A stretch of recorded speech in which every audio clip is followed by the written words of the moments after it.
Good evening, ladies and gentlemen. John Partridge, Chris Wingrave. We are here for our Wednesday night modern from Darksphere in London. We're going to send it straight down to the feature match area for round number one and two decks that one that did very well at the Pro Tour, one that we didn't see so much. One that is actually growing in popular around London. So which one's that? Black-White Eldrazi. Ah. Yeah, and it's not the Eldrazi taxes, but we should go straight in, I think. Black-White Eldrazi. Yeah. Players are ready. We're going to give them the thumbs up. We have Black-White Eldrazi versus Mardu Pyromancer. So we will give the players the thumbs up. They'll be good to go. The judges run away. We did say wait for our thumbs up. Start waving at him. Yep. There players are going to away go. They go. So sporting the nice new Dragon Shield sleeves as well. Have you seen these? I have, and I'm not sure.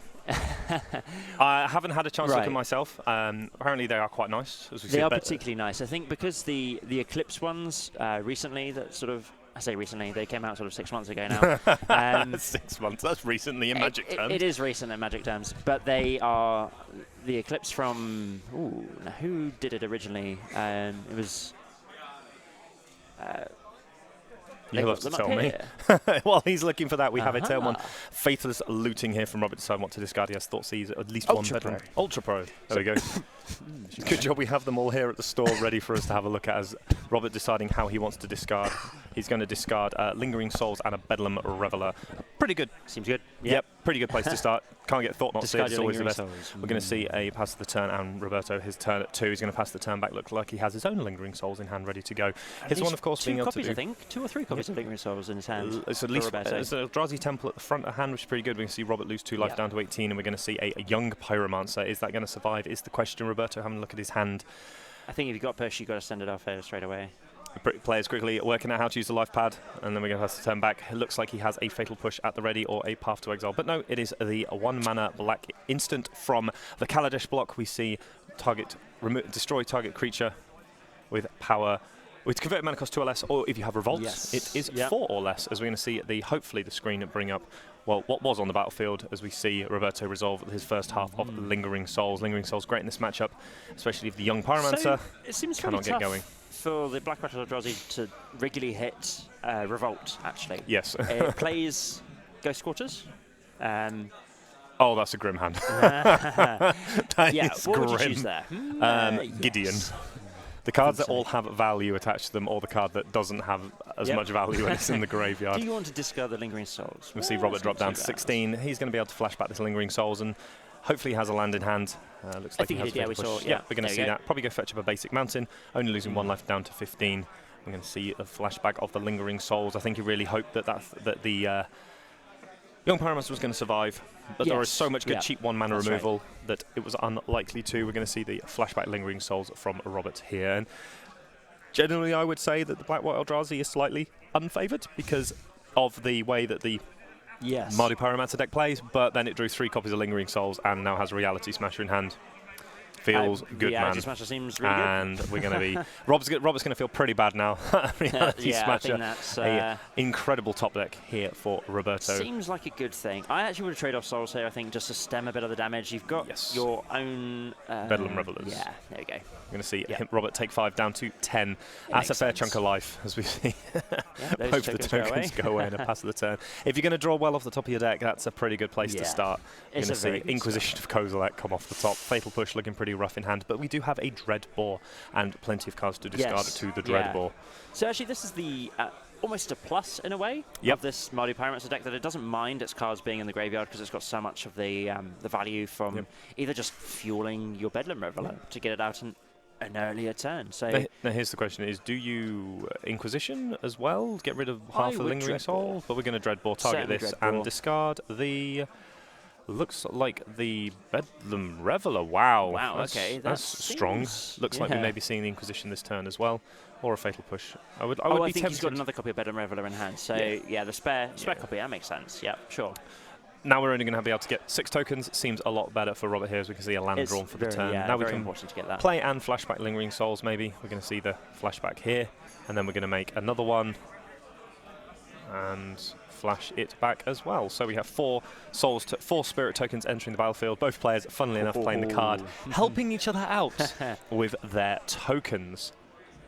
We're going to see a draw of the turn for Robert. Looks like he might be able to cast this Bedlam Reveler for a fairly minimal amount of mana. Oh wow, he's got another one by the looks of it. Well, that's good because they're always beneficial, but not at the same time. You want to be able to draw your Bedlam Revelers off of your Bedlam Revelers. Yep. Otherwise, you're discarding them. So he's counting up how many instants of sorceries he has in his graveyard. Obviously, he wants to try. We're going to Faithless Looting. That's a fairly good draw. Yeah, no, that makes sense. And we're going to see a land here, which is a good draw for Robert. Yeah. Exactly what he needed. Maybe get rid of that. Oh, Collective Brutality as well. That is quite a good one to have as well. Especially since you're at 10 life here now for Robert. Yeah, I think you might get rid of the Inquisition as well. Means that you have lands next turn to be able to cast your spells. You have Fatal Push available, which you can stem the bleeding as well. That seems like a very, very good plan in this stage of the game because you can't be at 10 life for long with these Lingering Souls tokens. They end the game so quickly. Yeah, and I think we're going to see a pitching here of the Collective Brutality. Not the greatest card in this matchup. It does good work maybe early on, but not now, and especially not against 3 copies of Lingering Souls. I imagine he still keeps some of them in. Yep, in the second game. I think the card's fine. Again, it kills. It's a source of life gain from the deck, which is actually quite important because it has this sort of game plan of stalling, so to speak. But we're going to see an attack here for 4 by Roberto. Got at least another copy of Lingering Souls in hand. It's been a very, very impressive draw step. We're going to see the Ghost Quarter enter the battlefield, maybe just tapping 5 mana now. Let's get all these souls into play. We're going to see 3 being cast, Lingering Souls. This feeling's pretty rough for Robert, especially his main board. I don't think he has any way of dealing with it. Downhill from here, unfortunately. Interesting enough, didn't Fatal Push in the end step. Going to untap, find Faithless Looting as well. I think you just fire off the Bedlam Reveler here, try and find another mana, and go from there. You want to dump any cards in your hand out, and if you think you can get value from them, though. No, looks like he's done. No, Robert's had enough. Seeing your opponent draw 3 copies of Lingering Souls is pretty I think he had them in his hand at the start. Powerful. I think if you're going to keep your hand against the Black-White Pyromancer deck, so Black Red Pyromancer, it's a pretty good place to start. Considering they're going to be using their own Lingering Souls at some stage as well, it seems like a very good option to have it. Because, as we said before in the last few weeks, as I mentioned as well, the best thing against Lingering Souls tends to be Lingering Souls if you have no Staticaster or EE or something. So what we're going to do now, we are going to go to the sideboards. I am going to go to the wonders that is the modern metagame of MTG Goldfish, where apparently Tron is the most popular deck at the moment. We're going to scroll down. I wouldn't be surprised at the moment. Let's try Mardu Pyromancer. So what sort of things are we going to be looking at from the sideboard of this deck? Well, we're going to see Ghost Quarters, Wear Tears, Nile Spellbomb, Surgical Extractions, Collective Brutality, Anger of the Gods, Fulminator Mage, Liliana of the Veil, and some Molten Rains. This is obviously only one that's done very well on MTGO. It's gone 9-0 at Pro Tour Rivals of Ixalan. In fact, this is Jerry Thompson's deck. Jerry Thompson's list, yep. Yes, he has sideboard Molten Rains. Yep. Now, if this deck is anything like that, I quite like Molten Rain against the Eldrazi deck. I would suggest that it's a good thing, but there might be Fulminator Mage is pretty good. Yeah, Fulminator Mage is important, and I think even your copy of Ghost Quarter, I think you bring in the Ghost Quarter certainly, just to sort of throw them off their fast game plan, but only if you have a reasonable hand yourself. Yes. You don't want to be starting to mess around with their mana base too much, because the Black-White Eldrazi list still plays some decent threats. It plays some very decent threats and can just stall long enough. Whether it's that important or not, I'm not sure. Let's have a look at the other. One of the things you may also find is that your opponent already played a temple and made a monster. So again, it may be those bad ones. I think we're also looking. Liliana the Veil will come in. Liliana the Veil, probably the Anger of the Gods as well, because it does pick up a lot of things. Obviously, with the Pyromancer deck, you can play around your own cards. That's right. So for those of you who are not sure, if you're playing a Wrath effect, yes, you can play your Wrath effect in a deck where the Wrath effect kills your own things, because even in limited, you can play around your own spells. We're going to see what Rob's sideboards. We're now going to go back to the home screen, and we're going to see if we can find ourselves a copy of Black-White Eldrazi and see if we can have a look. That's Eldrazi in Taxes, so we don't want to be looking at that one. If you have any questions in chat as well, guys, feel free to just spout out whatever you like. We are more than willing to answer. Black-White Eldrazi, here we go. Chat. So, things we're looking at: Collective Brutalities, Disenchants, Rest in Peace, Stony Silence, Anguish Unmaking, Fulminator Mages, Orzhov Pontiff, Solemn Visitor, and Shriekmaw. Now, if it's anything like this sideboard, you know what I'm bringing in? Rest in Pieces. Rest in Pepperoni, depending on which side of the game you're on for your opponent. I think Rest in Peace, a fantastic sideboard card against the Mardu Pyromancer deck. Very, very strong. It does turn off your own Lingering Souls, but you're not getting killed by. But you're turning off their Lingering Souls. You're turning off their Bedlam Revelers. You're turning off various other. Suddenly costs 8 mana. 6 red is a lot in Modern. Apparently without a ramp deck. Unless you're Jerry Thompson and you draw all the lands in your deck. That is also true. That man was very good at drawing lands. Maybe we also look at the Anguish Unmaking. Maybe now, the collective brutalities. I don't think Roberto's running this. Okay. As I was playing him earlier today, I don't think that's in his sideboard right now. But if any copies of collective brutality would be pretty good. There is collective brutalities in there, which seems an important thing to bring in for this matchup. So players are looking at their game 2 hands. So I can see an Inquisition in Roberto's hand, at least one. Oh, we see a spicy one here from Robert Whitehouse, and if those Inquisitions don't land in time for the Blood Moon to rise its ugly head above the battlefield. But see if Rob wants to keep his hand. Looks like he has a Faithless Looting pulled to the front. Does he have a land that he's able to cast it? Looks like he may have a Black Cleave Cliffs to start. Players are going to decide. I mean, with Robert's hand mulligans, it means he doesn't have a red mana. He's keeping it pretty well hidden from the camera tonight. See, Roberto's hand looks pretty robust swamp, as well. But yeah, it seems pretty bad. Oh, he's got an Arid Mesa. That's good. He's got an Arid? Oh, okay, yeah. Has an Arid Mesa. Roberto obviously has no pressure or no lands that may be enough to cast the spells. There's a lot of Inquisitions. Yeah. Maybe that he didn't have a black mana. Because again, it is an Eldrazi deck. It does run a lot of colourless lands. We're looking at 4 temples. We're looking at some number of Ghost Quarters. Yes. Yep. None of those cast main deck Ghost Quarters and main deck Relic Progenitus though. So it might be that I know his list plays I think 2 main deck Relic Progenitus. So it might be that the Rest in Peace doesn't come in. Yeah, those relics are pretty. Those relics are pretty good. I remember playing Roberto at a PPTQ at the Nationals event. That man likes that deck very much. He's also very good with it. It also turns out that Knight of the Reliquary is pretty bad against Relic Progenitus. This deck has been making waves in London as well. Playing in another local venue, there's been a guy that's been doing so well with this list, and he's brought other people in to sort of play in the same deck as well. I think there was 3 or 4 in an event a few weeks ago. Definitely. And they all made to top 8. Nice. So it shows you that it's not really just the players, it's not flash in the pan. The deck as well. It's here and it's here to stay. It's certainly a powerhouse in its own. I have played against it multiple times. Roberto obviously played against it at the RPTQ Modern as well. It is a good deck. It does have issues against other mid-range creature matchups that go bigger than it, which I know sounds very strange. It is very soft to cards that go bigger than it. I'm thinking your Tireless Trackers, I'm thinking your Knights of the Reliquary, even things like Courser of Crucifix, which comes up the board really well. And because Lingering Souls is their alternate win condition, the amount of life gain you do make, they can't fight through that, a lot of that. And if you do manage to land like a big Knight or a big threat, they can struggle to kill it. From what I found, folded to Blood Moon. So if you can manage to land it through their hand disruption, then... I don't have Blood Moon in my Nightfall deck, but it is a good card still, which is why we see it still in Robert's deck. That is, and I've seen them try to sort of metagame against Blood Moon as well, because at the other venue it was basically Blood Moon or that deck, or Tron, or Valakut.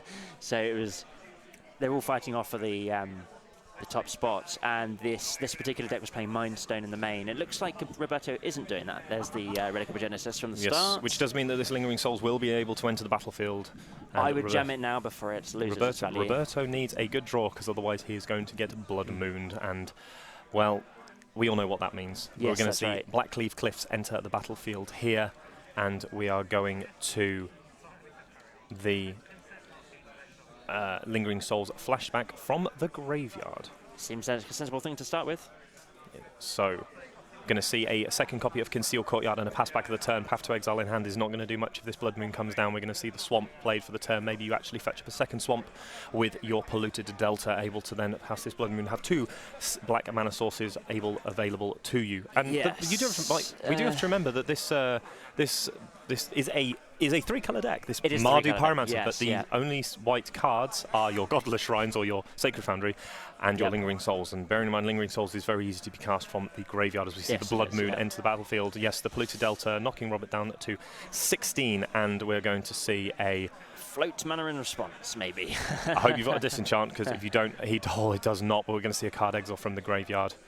We're going to see probably the Polluted Delta or the Black Cleave Cliffs hit the exile zone alongside the Lingering Souls. Yes, they are using the new Dragon Shields. And I like Roberto's ones, actually. They are very fancy. Like, when you get close up, they're certainly matte, I like Rob's more. The red one. I love the red one. The red ones look really nice. We're going to see a double red being cast here. We have a young Pyromancer and a Thoughtseize to back up, and I think this game might be over. We see Inquisition of Kozilek trigger. Now, we have an Eldrazi Displacer. Now I think we might be taking that. Because we don't want to be taking the Path to Exile, as it does nothing at the moment. No. The hand does nothing at the moment. The hand does a pile of nothing at the moment. A pretty stacked hand is brutal. And we're going to say, yeah, take the Eldrazi Displacer. Path to Exile, short deal. Get another trigger. You take the Reality Smasher. Yeah. Like, you probably take the Reality Smasher here. No, you can't cast the Reality Smasher at the moment. Yeah, or you it's take furthest away. Or you take something, yeah. So we're going to see another element, two elemental tokens. One of them looks like it's from the unstable format, the full art. Yeah. Love those tokens very much. I do have a very, very did manage to find myself a Voice Resurgence version. They are very wonderful. Yeah. That elemental is also rather nice. Do you like the full art nice. side, or do you more like the foil other side? Because it depends on what mood I'm in. I have played with both. Normally it's the full art, but if I'm feeling like the full tilt factor, it's the foil version. I like the foil. Yeah, I like the foil side more. I don't know, something about the full art that just gives you so much happiness. Going to see Robert taking his turn, and we're going to see a big attack here for, well, when I say big, 6 points of damage. It's still big. Yeah, it's in modern terms, that's pretty large. We're going to see Godless now Shrine. Down to 10. So yep, that Godless Shrine does enter the battlefield untapped, and we're going to see a scoop. There we go. Right, so Blood Moon's still a good card. That's what we got from here. What we've learned is neither player wants to play a good game of Magic. They want to be very one-sided. And the other person isn't allowed to play what they want. No, I mean, why would you want to, right?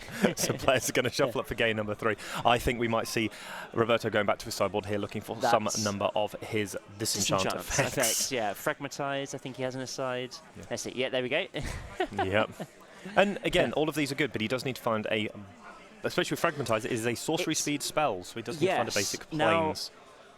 That's one of the big things in Modern at the moment, I think, with the white-based decks. So with this deck in particular, it's got access to white, so it's got access to some of the best sideboard cards in Modern, with Stony Silence, the Rest in Peace, the Blessed Alliance to some extent, although in fact really and Burn isn't too high up in the meta, but when it was, Blessed Alliance was the best card against both of the decks, or any big creature decks. However, Disenchant, I think, is still better than Stony Silence in this current meta right now, because the targeted removal of a particular payoff card or an artifact card, I think, is slightly better than with this particular deck. So he's got the Inquisitions, he's got the Thought Seizers, and then he has that big threats and Lingering Souls. So against, say, Affinity, Lingering Souls is fantastic.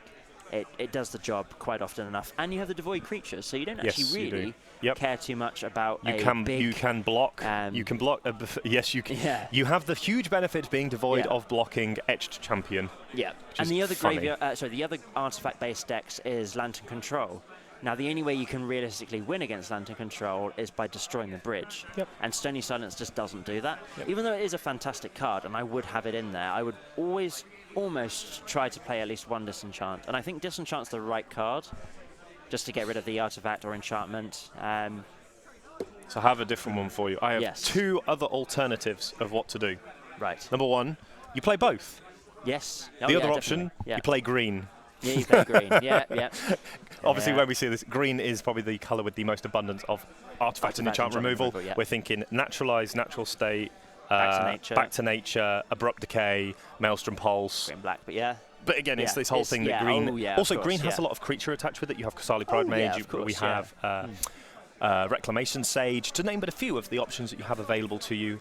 The actual ability of the decks to do it, but obviously in Black White Eldrazi, you're a little bit stuffed. And I do actually agree, you should have both. I think you should, because having a broad range of things as well means that you can't just get Surgical Extraction, say, because it is a hose card, isn't it, when you're playing something like Stony Silence. So, and one of the reasons I think you should play both is it hedges against both of them. Stony Silence is still a fine Magic card against very good. Against Lantern Control. The main reason being is they can't mill you. They cannot control the top of your deck.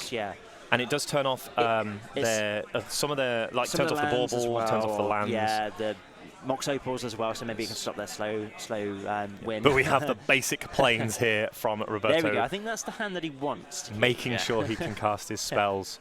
All he needs is a waste. So we're going to see, what does Robert want to start with? Looks like he has a Thought Seize, so he looks like he's going to lose a fair amount of life this turn. I can see him probably only going to 17. I think the basic... There's Gideon. Wow, that is a good hand. I think we maybe... Back to the graveyard. Yeah, like you have Fatal Push, Lingering Souls, you have Reality Smasher, and Gideon, ally of Zendikar. Now, obviously, this Planeswalker was the bane of Standard. Oh, it was, wasn't it? And I think it just lingered a bit too long, didn't it, really? Yeah, I mean, remember, it was also designed as a 18-month rotation that they then changed back to the full 2 years. It definitely outstayed its welcome, but we see the 2 white 4 loyalty Planeswalker when it +1s until end of turn. Gideon, ally of Zendikar, becomes a 5/5 human soldier ally creature with indestructible, and that is a planeswalker. Prevent all damage that would be dealt to him this turn. And now, bearing in mind, you cannot gain lifelink from blocking him because it prevents all the damage. For those of you who are more of the rules interested with cards, and also for 0, you may put a 2/2 white knight ally, a creature token onto the battlefield, and -4 you get an emblem. Creatures you can draw get +1/+1. Actually, the emblem was probably seen more times than many people thought it would be. Yes. Making your board bigger than your opponent's is hugely Especially powerful. in the standard environment. I think it was mostly played for the +1 and +1 effect. Yes. So we're going to see a pass back of the turn here. Ooh, hopefully here we go. Oblivion Ring, no Oblivion third Ring. land. The biggest problem, no third land for Roberto, and we're going to see Not another. at the moment, no. But this Pyromancer deck doesn't really kill you super fast. Oh wow! This Okay, is Molten Rain. This is punishing. We're going to see Molten Rain But taking on what? out. Let's get rid of the thing that makes colourless mana. Not get rid of the basic planes, so your Blood Moon gets slightly better. I'm not sure. Like the 2 damage and getting rid of your opponent's colourless source is also quite important. We see a Relic of Progenitus, the draw for the turn for Roberto. Start. It cantrips next turn. Start, yeah. You may find him in the other land as Robert now moving into high gear as he draws another fetch land. Terminates as well, I believe, in hand. So that is plenty of lands for Robert to be working with. We're going to pass the turn back. Looks like we have a lightning bolt. Looks like we have very fancy lightning bolt. There's a lightning bolt to terminate in hand, and it looks like a Bedlam Reveler. I'll tell you what, if there's a Colligan's command in hand, I am firing that off faster than you can possibly say it. You get to discard a card, obviously, as well is the beneficial. Maybe you do 2 damage to your opponent, but if there is you a can Colligan's discard command, a card yourself to make the Bedlam Reveler turn on. If you have Colligan's command, you just want to kill everything. Yeah. So we're going to see the Relic of Progenitus activate, the land being exiled from Robert's graveyard. No land, as he thought not seer. The draw for the turn. This hand from Roberto not working out very well. We're going to see Robert drop down to 14, finding probably one of his Blood Crypts. Might have been better to just stuff the relic then and crack it in, send it in, try and get the get another land. We do still have to guide people over to the gentleman over there to buy your product for the evening, as we have stolen their computer. We're going to see the Godless Shrine enter the battlefield, taps in the end step Robert to 14. I think just trying to draw the land was probably what you need to do. I think Path to Exile's not getting you anywhere. If you land a Pyromancer, he's going to make some value and probably be quite happy to eat. Plus, you're going to be more likely to fatal push. It does do quite well with the Bedlam Reveler. Bedlam Reveler that's potentially coming down in the next few turns. Your opponent has two instances in their graveyard. Yep. It's not coming down immediately, but there we go. I would have definitely cracked it off at least in that turn then. Well, it looks like we're going to see a black mana being tapped. Do we have a discard spell to start the turn, or...? So he's we're going to draw for the turn. So we're going to see Lingering Souls. Wow, what a draw. At least that's something, then, isn't it? That is a very, very good draw. You're only going to get one activation of it. Yes. Yeah. But I think I'd rather hold on to it for the moment. It might be that he wants to just force Roberto to start cracking it. But I don't think you need to, because I think Roberto might have to do it anyway. Yeah. He's missing land drops. I think if he doesn't do it now, then it's going to be...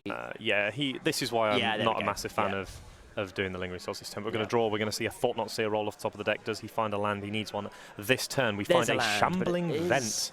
A tap land. It is fine. It is a land. That is the main thing. We're moving forward from the turns. Robert's going to untap and draw for the turn. Does he find? He finds a Polluted Delta again. Now he has to start rebuilding that graveyard for the Bedlam Reveler. And an attack for 2 would be a good place to start, though. Yes, seems like a sensible start. Roberto hasn't really been punished for his land base here at the moment, for damage-wise, so it's going to be a few turns before... I don't know, the Molten Rain was pretty good. No, that of course, but I mean, at the moment, he's not taking a lot of damage, so it looks like it was just a straight... Path to Exile, the draw for the turn there for Roberto, not his third land, not able to find a way forward. Not really what you want to shoot off on that. Nope. So move to discard. Discard Lingering Souls. Wow. Good. Well, that's fine. It is able to cast it next turn. Seems like a very good option, to be honest. Sometimes being able to get to too many cards and being able to discard value cards is a good thing. Well, it's a good answer to Lingering Souls. The front end of this one. It was like when we were in Eldrazi Winter and you had like the Abzan creature deck that was like 4 Loxodon Smiter, 4 Lingering Souls, and 4 Wiltleaf Lieges to go with your 4 Path to Exiles. Didn't they? Yeah. And your 4 Path to Exiles, which meant that you got to get rid of the Reality Smasher for value, because that effect worked on Loxodon Smiter. We're going to see a red mana being tapped here probably, and we have Anger of the Gods in hand. We might see a Lightning Bolt going upstairs. Roberto are down to 13. I think Roberts just wants to get this game done now. I think he's had enough. He wants to try and get his cards online. May see an attack. Looks like a Colligan's Command in hand. Ooh, okay. could go for the discard. But then does he risk the discard of, say, discarding a Lingering Souls or something, a potential copy? It also doesn't matter. I mean, it doesn't matter right now, no. Let's see an attack for 2 from... Down we're going to see... Oh, hello, we're going to see a Fatal Push. Maybe, like, there's you know no there's other a suitable path target for right now, but you don't really want to path, you want to save that for the Bedlam Revelers. But there is that young Pyromancer that was been in hand, waiting eagerly to just bypass that Fatal Push that could have potentially come down on the Fate. Oh, there you go. So he's going to path it instead. I think you take this one if you're Robert. I don't think Roberto's you have got any... another Fatal... sorry, he's got another path in hand, so this potential path is fine. We're going for Colligan's Command. Deal 2, discard. There we go. And Robert gets... So, yeah, we're going to see a discard of the Thought Not Seer. We're going to see the young Pyromancer hit. He had 2 in hand. The Exile Zone, find up another basic land. Right. Yep. Let's see what comes. So it is actually a land drop here. Hello, so that's pretty good. He has also got... Oblivion Ring. Oblivion Ring, but yeah, the flashback of the Lingering Soul seems the most sensible choice. You can block these tokens and leave up path for the next turn, which I'm assuming the Bedlam Reveler is going to come down because he's got 5 lands, 6 lands, and 2 spells. Yep. So, but he has quite a lot of cards in hand that I'd be very tempted. He's still going to get the draw of 3 cards as well. So I don't think you want to be discarding 5 cards at the moment. No. We're going to see Lightning Bolt, the card draw for the turn. Looks like there is a Terminate in hand. So he's covered against the threats at the moment. Going to see an attack here for... That is very true. I think I would snap block here. Yep. Well, you see one. Yep. You can see both blocks. Yep. Seems like a straight trade. Yep. Sure. There we go. And is there an effect? Ah, hello. We're going to path to exile. Ah, I see. So he's going to ramp himself. That seems sensible. Now, I would bolt in response. You are, you're mana neutral, right, with the bolt, so you can still and your token survives. And your token survives, yeah. I'm also still not on the card casting Bedlam Reveler yet. You have a Terminate in hand. Yep. Yeah, we're going to see the bolt target this in response, which means that the path fails to resolve. No land found, and the other spirits trade off, and Robert still has his elemental token still on the battlefield. Yes, that's right. Oh, it looks like he might cast Bedlam Reveler. All right, fair enough. He goes for the Bedlam Reveler. Path to exile out of hand. Discard this. Hand. Draw 3. And that looks like double Colligan's Command and Young Pyromancer. That's a good draw there. So looks like a Sorin Solemn Visitor, the draw for the turn. 3 mana. We're going to Oblivion Ring target the Bedlam Reveler. That's actually going to spend a lot of time. It's going to save Roberto a lot of time to draw this extra land, hopefully from the top. However, this Young Pyromancer could do a lot of work very quickly. Roberto down to 9. Young Pyromancer into play. Here he comes. And we do have to bear in mind that Roberto has to draw a colourless making mana to be able to cast this. That is very, very true, yes. We're going to see a Swamp, the draw for the turn, which does mean Sorin will be entering the battlefield. Now, what's really good about Colligan's Command is that if he makes a token, everything dies. Which is always the sad moment when you play Sorin Solemn Visitor. Make a 2/2. Yep, and now we get to kill everything with this Colligan's Command. And you could even just deal 2, make Roberto discard. I like just killing everything. Oh, he's going to make him discard a card. Interesting. So I think he's going to he'll obviously attack down the Sorin this turn. Yeah. I do remember when this was a standard thing, except it was Crackling Doom rather than Colligan's Command, where you sat your creature and still lost your Sorin. Yes, yeah. It was the best 1-for-1 in the game because Sorin could take over. Amazing, wasn't it? When you're like top decking and you drew Sorin and then Crackle Doomed it, it's just like, oh, must be nice. It was when you've already played a Rhino and then you Sorin +1. Yeah, so we're going to Inquisition Kozilek, see Thought Not Seer, get another elemental token. And unfortunately, Roberto not having any colourless lands here to do anything at all. And he was he was stuck on low mana for a long time. He was stuck, for a very, very long time. So it looks like we sent just the Young Pyromancer into Sorin. So Sorin's going to hit the bin right now. And he's going to take 2 damage down to 7. But still, another copy of Lingering Souls for Roberto, and he can climb out of this again. Certainly can. We're going to see what looks like a... we're going to see... another discard spell? No, he's got a Colligan's Command in hand. Another king. So... K-Man, make a token. I don't think you do it yet. No, he's going to pass the turn. I think you just pass the turn back. You're under no incentive to do it this turn. That's right. I'm going to untap and draw for the turn. Like, your opponent does now have access to Shambling Vents, so there is a reason to hold it up, and it looks like it's pretty good. Brutality's pretty good. Oh no, it's Ghostwater, just right on time. Right on time. We see Thought Not Seer enter the battlefield. I think you now have to fire off the Collingon's command. You have to, yeah.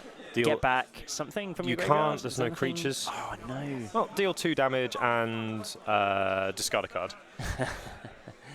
Yes. Because there are no artifacts to be destroyed. Oh no. I think you fire it off anyway. Deal 2 damage, make another token. Yeah, you may as well. You put your opponent to 5 life, which means that over 2 turns is lethal damage. Obviously, Roberto has the... make a token. Obviously, Roberto has the Shambling Vent for the following turn, but obviously we can now attack We can attack for 3, put Roberto down to nearly dead. And if we draw a burn spell off the top, that was a Bedlam Reveler. That was a very, very good draw. Well, one good top deck deserves another. Refuel the hand there. I think you just attack with all the tokens, put your opponent down to 2. Oh, we're going to Bedlam Revel now. You may as well see what you draw. You could draw into removal spell. That's a Faithless Looting. That is pretty good. That's another redraw. It's a very good redraw, and it makes a token as well. It does. Backup plan, I believe is the words. We're going to see Young Pyromancer make a token. Easy. And draw 1, draw 2, that's Molten Rain. That is lethal damage with the attack from the tokens. It is, yes. You can see 2 cards being destroyed. I think he will. Like, actually, he doesn't have double red. Doesn't have the double red. So it's next turn. Oh, well. Well, we can still attack this turn with all the tokens. Put you to 2. Yeah, that's right. And then Molten Rain you next turn. Sit, kill a token, munch, munch, munch. Deal. Inquisition of... You could just Inquisition as well, just to get another token. Now, Roberto has to attack here with his Shambling Vents, but does he know about the... well, he doesn't know exactly what's in He doesn't have to attack.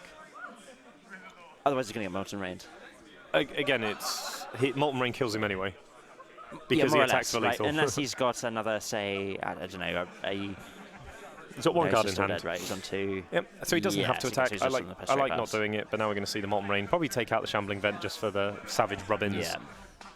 Tap 3 mana, and we're going to Molten Rain. Well, he can actually protect himself by Ghost Quartering his own land. He can. He still dies. Right. He's just shake the hand. There we go, yes. he's realised that unfortunately he still doesn't have enough life to play with. We're going to see Mardu Pyromancer taking down Black-White Eldrazi. None of them I would say were close games.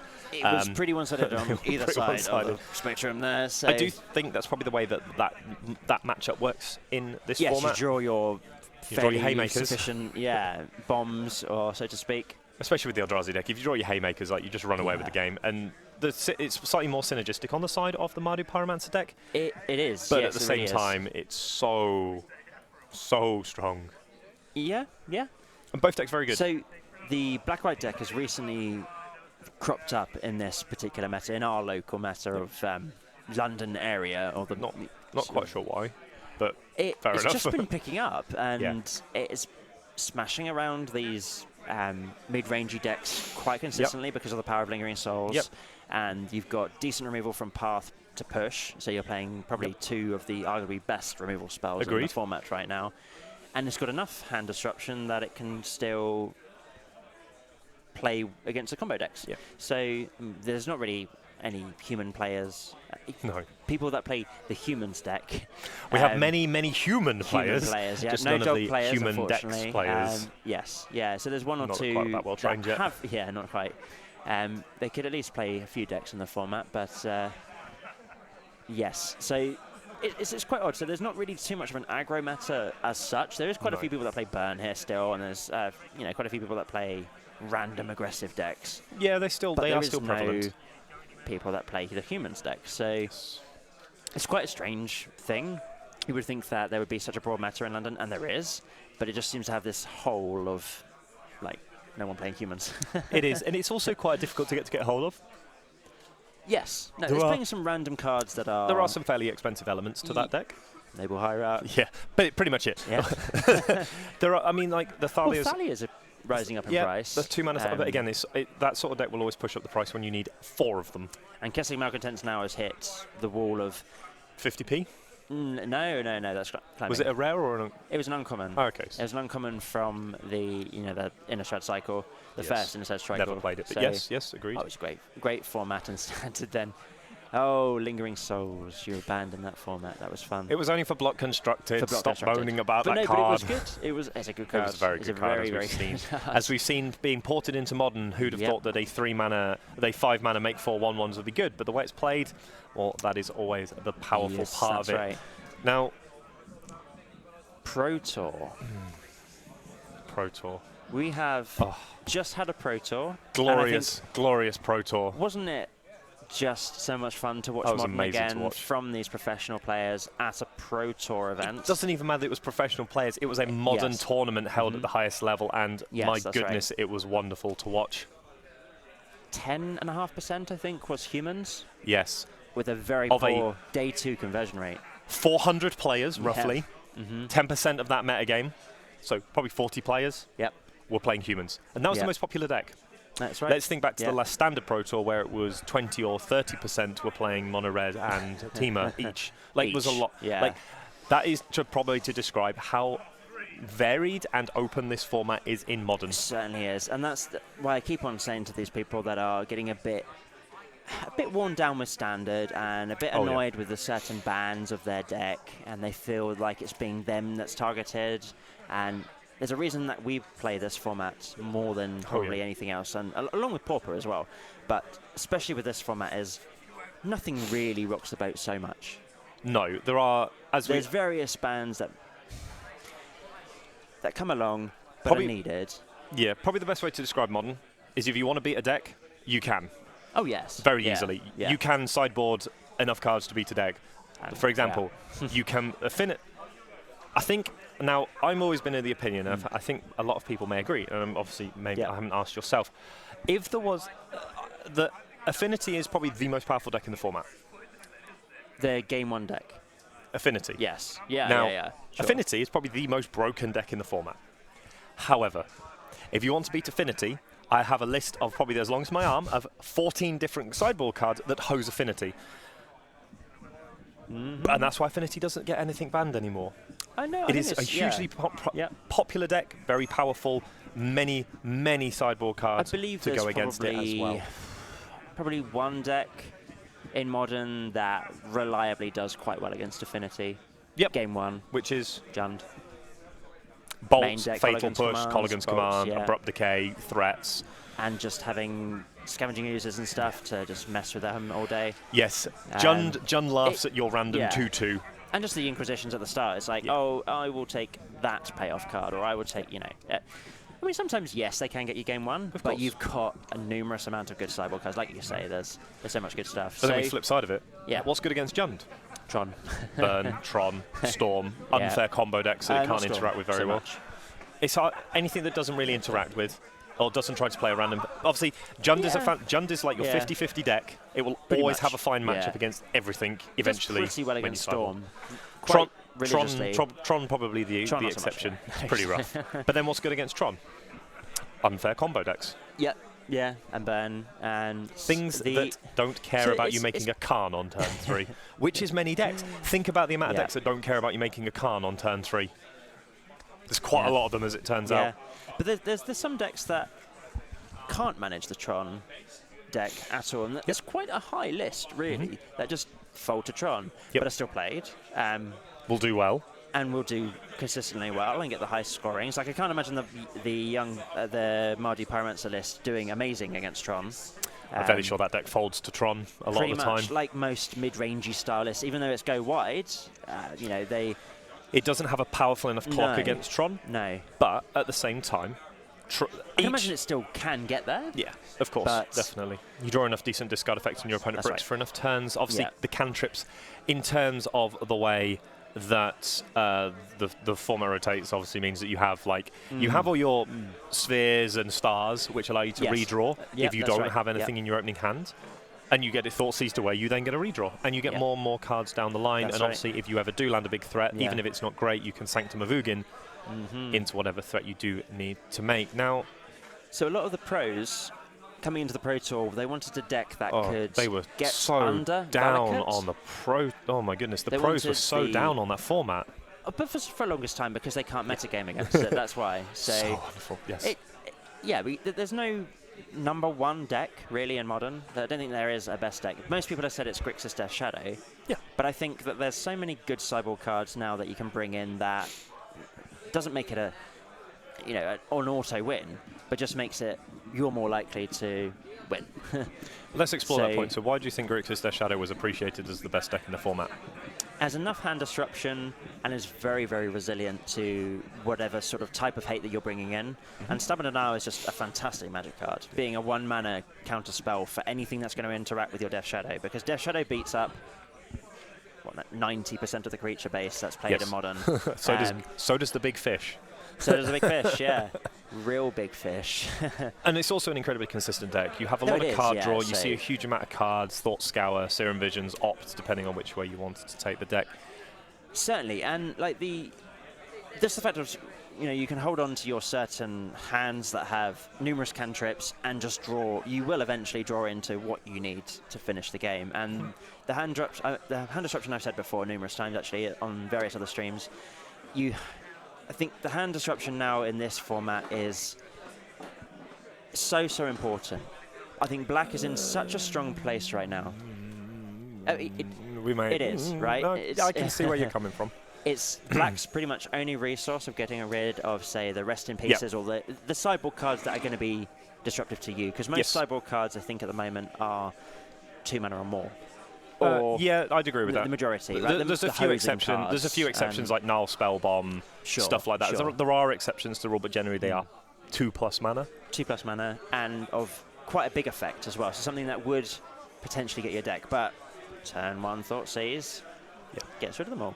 Even turn 1 Inquisition as well. In the Inquisition, yeah. I think there's probably not going to be anything banned in Modern as such.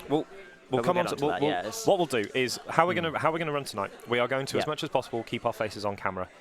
We will have to go on breaks because they do need to put the results in, and we are currently using the computer that puts the results into Wizards. Still playing, and I believe that we got the Jeskai deck in from last week. We also have the blue-red Pyromancer, the Jeskai Ascendancy, whatever deck that was in from last week. We have some people playing Storm. We've got Bant Eldrazi. We have Grixis Control. I believe it's Grixis Control or Grixis Death Shadow. Loads of different decks. Now, it's a big open. I want to go back to the point you were. Yep. I did really interrupt and put you onto a different path completely. I want to go back to what you were saying about the pros going into the Pro Tour. Now, I heard the same because, interesting enough, I listened to Jerry Thompson's podcast the week before the Pro Tour, and he came up with some very interesting predictions for what he thought the Pro Tour would be, which was, or you can surmise it in your own way as well. So he figured that you kind of want to get under Valakut. Now, Valakut is essentially a turn 4, 5, 6-ish combo deck, where essentially you just gained so much value that you would win against anything, even Tron. It has a very, very good Tron matchup, which is quite interesting for a big mana deck to beat up on another big mana deck. It was the premier deck, I would say. If you don't draw a turn 3 Karn on the play, you're probably losing that game. Even then, it has to consistently eat your lands, and they're going to hit their land drops. It's like a 28 land deck. Yeah. 2 bits. So 26, 28 land deck? 26 normally. 26 normally, right. With other a bits numerous ramp spells. And has the good value creatures from out the side. So you've got the Obstinate Balos, and you've got maybe even Corsair Crewfix I've seen in those sideboards, and just Steve being good as well. Right. Now, they've got to get under that. Yes. So he was going to figure that people are going to be playing decks at turn 3, turn 4, or are just disruptive enough to ignore the Valakuts and ignore these other sort of high-end control-y decks. Yep. To just get under the feet and just knock them all over and down straight away. So Humans does that quite well. Yep. There's Affinity that does that quite well. Burn does that quite well, and he figured that those were going to be the main points of interest. So he has the main deck, Collective Brutalities. He's got the Lingering Souls. Both of those cards deal with Humans. He also doesn't have Dark Confidant. Doesn't have Dark Confidant, because that was a bad card against Burn. Yeah. But it's the Collective Brutalities in the main and the Lingering Souls. Now that combats those 3 decks, those 3 aggro decks. Really well. Really well. It's the extra removal. You've got the value of being able to block the flyers from Affinity or just blocking early threats. And the Young Pyromancer. And we've seen that card quite a lot in the Pro Tour of just being phenomenal, especially once you've rinsed through all of the opponent's removal and then you jam your last few copies. And it's like, well, you got to kind of juggle. It can just buy you enough time. It can just buy you enough time, and I think the Pyromancer deck was a great choice because he knew there was going to be lots of aggro decks floating around, and as it showed, he got him to the finals. Yes, and pays off. Yeah. Now, lost against Anti Control, but I think that was just how it came. I think that's just how it goes. Now, we are going to explore that point slightly more at the beginning. We just need to move at the end of the next round. However, we have to do a bit of a be right back because I'm getting some really horrible looks from the judge, and I'm not arguing with him. So what we're going to do, we're going to do a BRB. We'll be very soon right back. They're going to put the results in. We shall see you very soon.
Welcome back, ladies and gentlemen. Round number 2 is upon us. A very brief break while the judge kicked us away from the table so that he could put the various results up on the results Wizards Reporter, I believe it's called. Horrible, hateful system, always crashes, doesn't work, no one likes it. But it is a fantastic one because it does allow us to go on to round 2. We have 2 very interesting decks.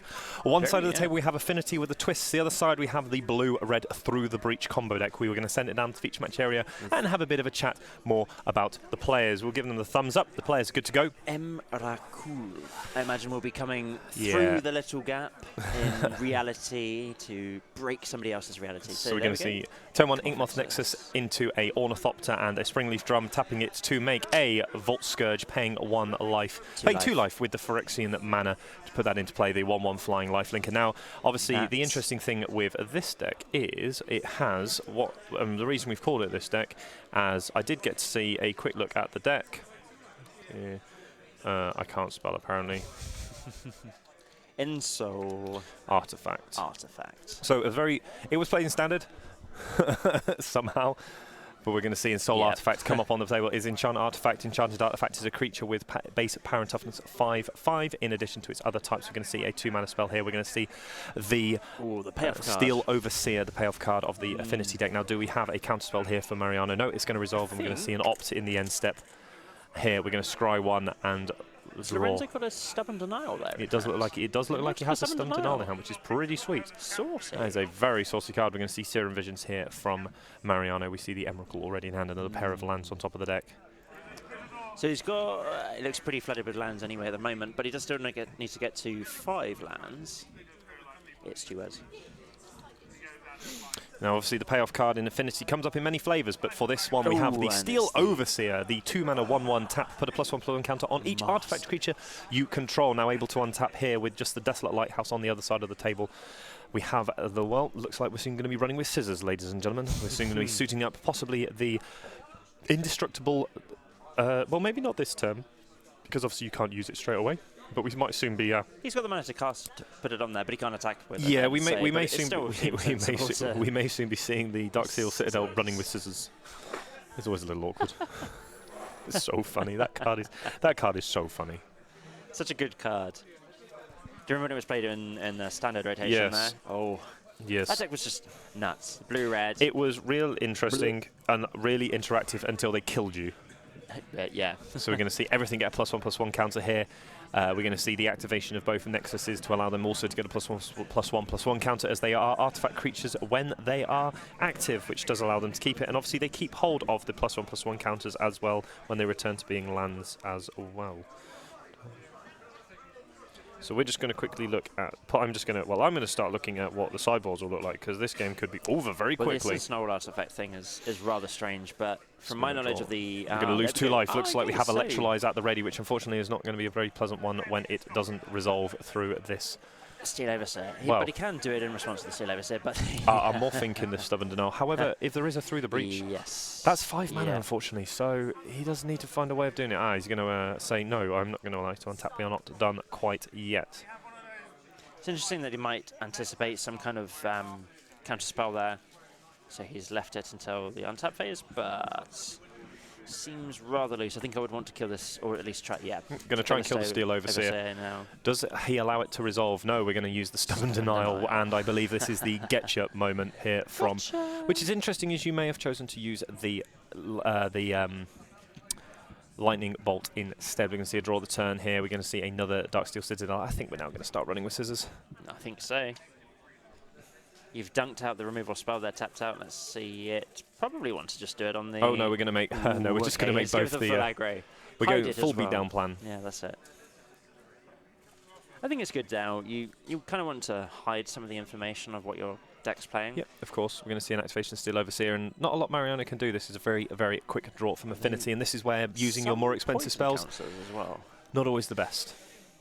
Lightning Bolt probably would have been the safer play, and maybe should have taken it, but he has Lightning Bolt next turn, but he's going to be taking a bucket load of damage this turn. That's 6 poison. So we're up to 8 poison already, so those are lethal next turn alongside the maybe not lethal damage on board, but now we need to start thinking about destroying them. We're going to draw a Misty Rainforest for the turn. Looks like we're setting up for Through the Breach the following turn.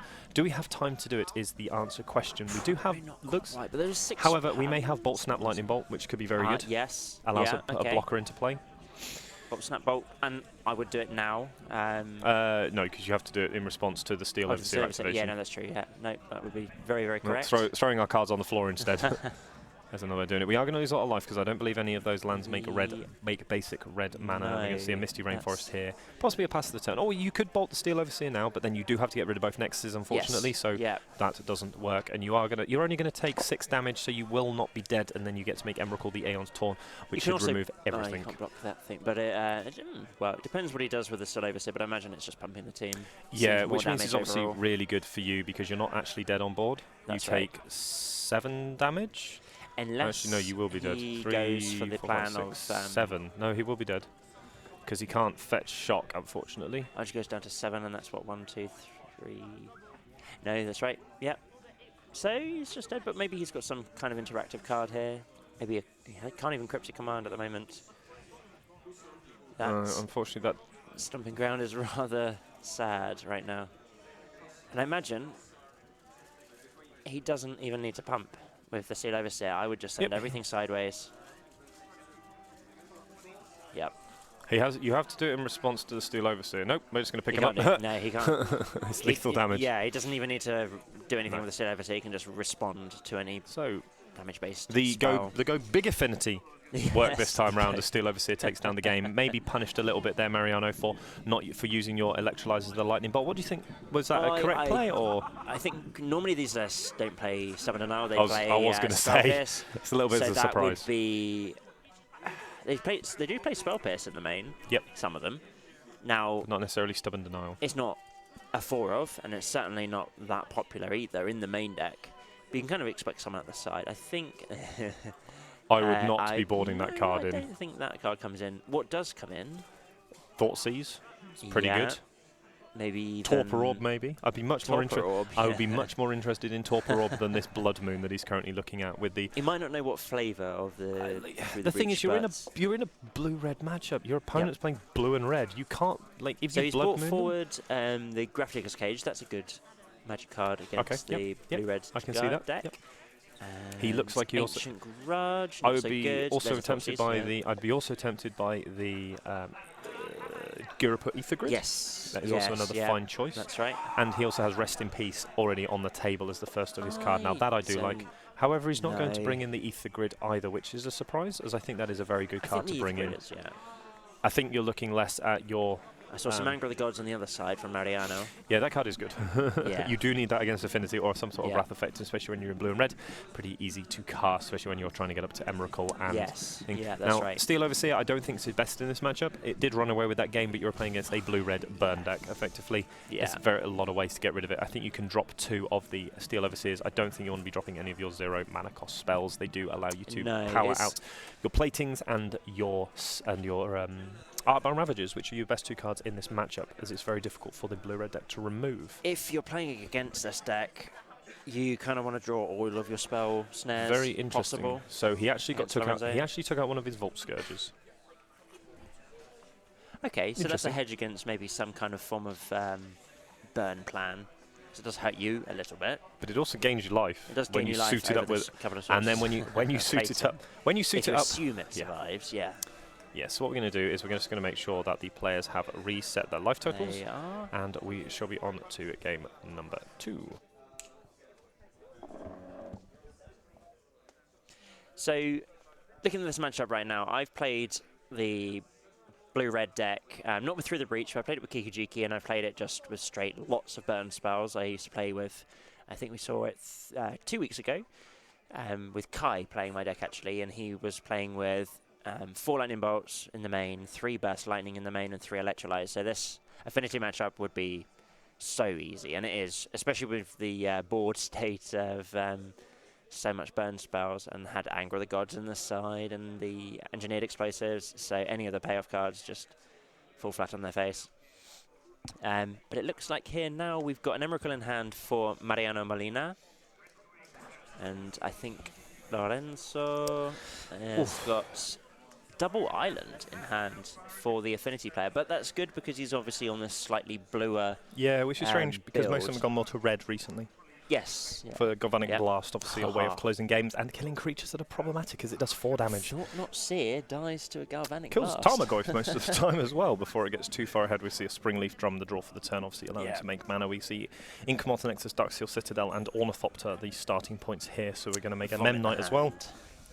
Not the most explosive hand, I'm not going to lie. There is actually at the moment no payoff card. There isn't, is there? It's What's the last? There is another, right, yeah, there are 3 lands in hand.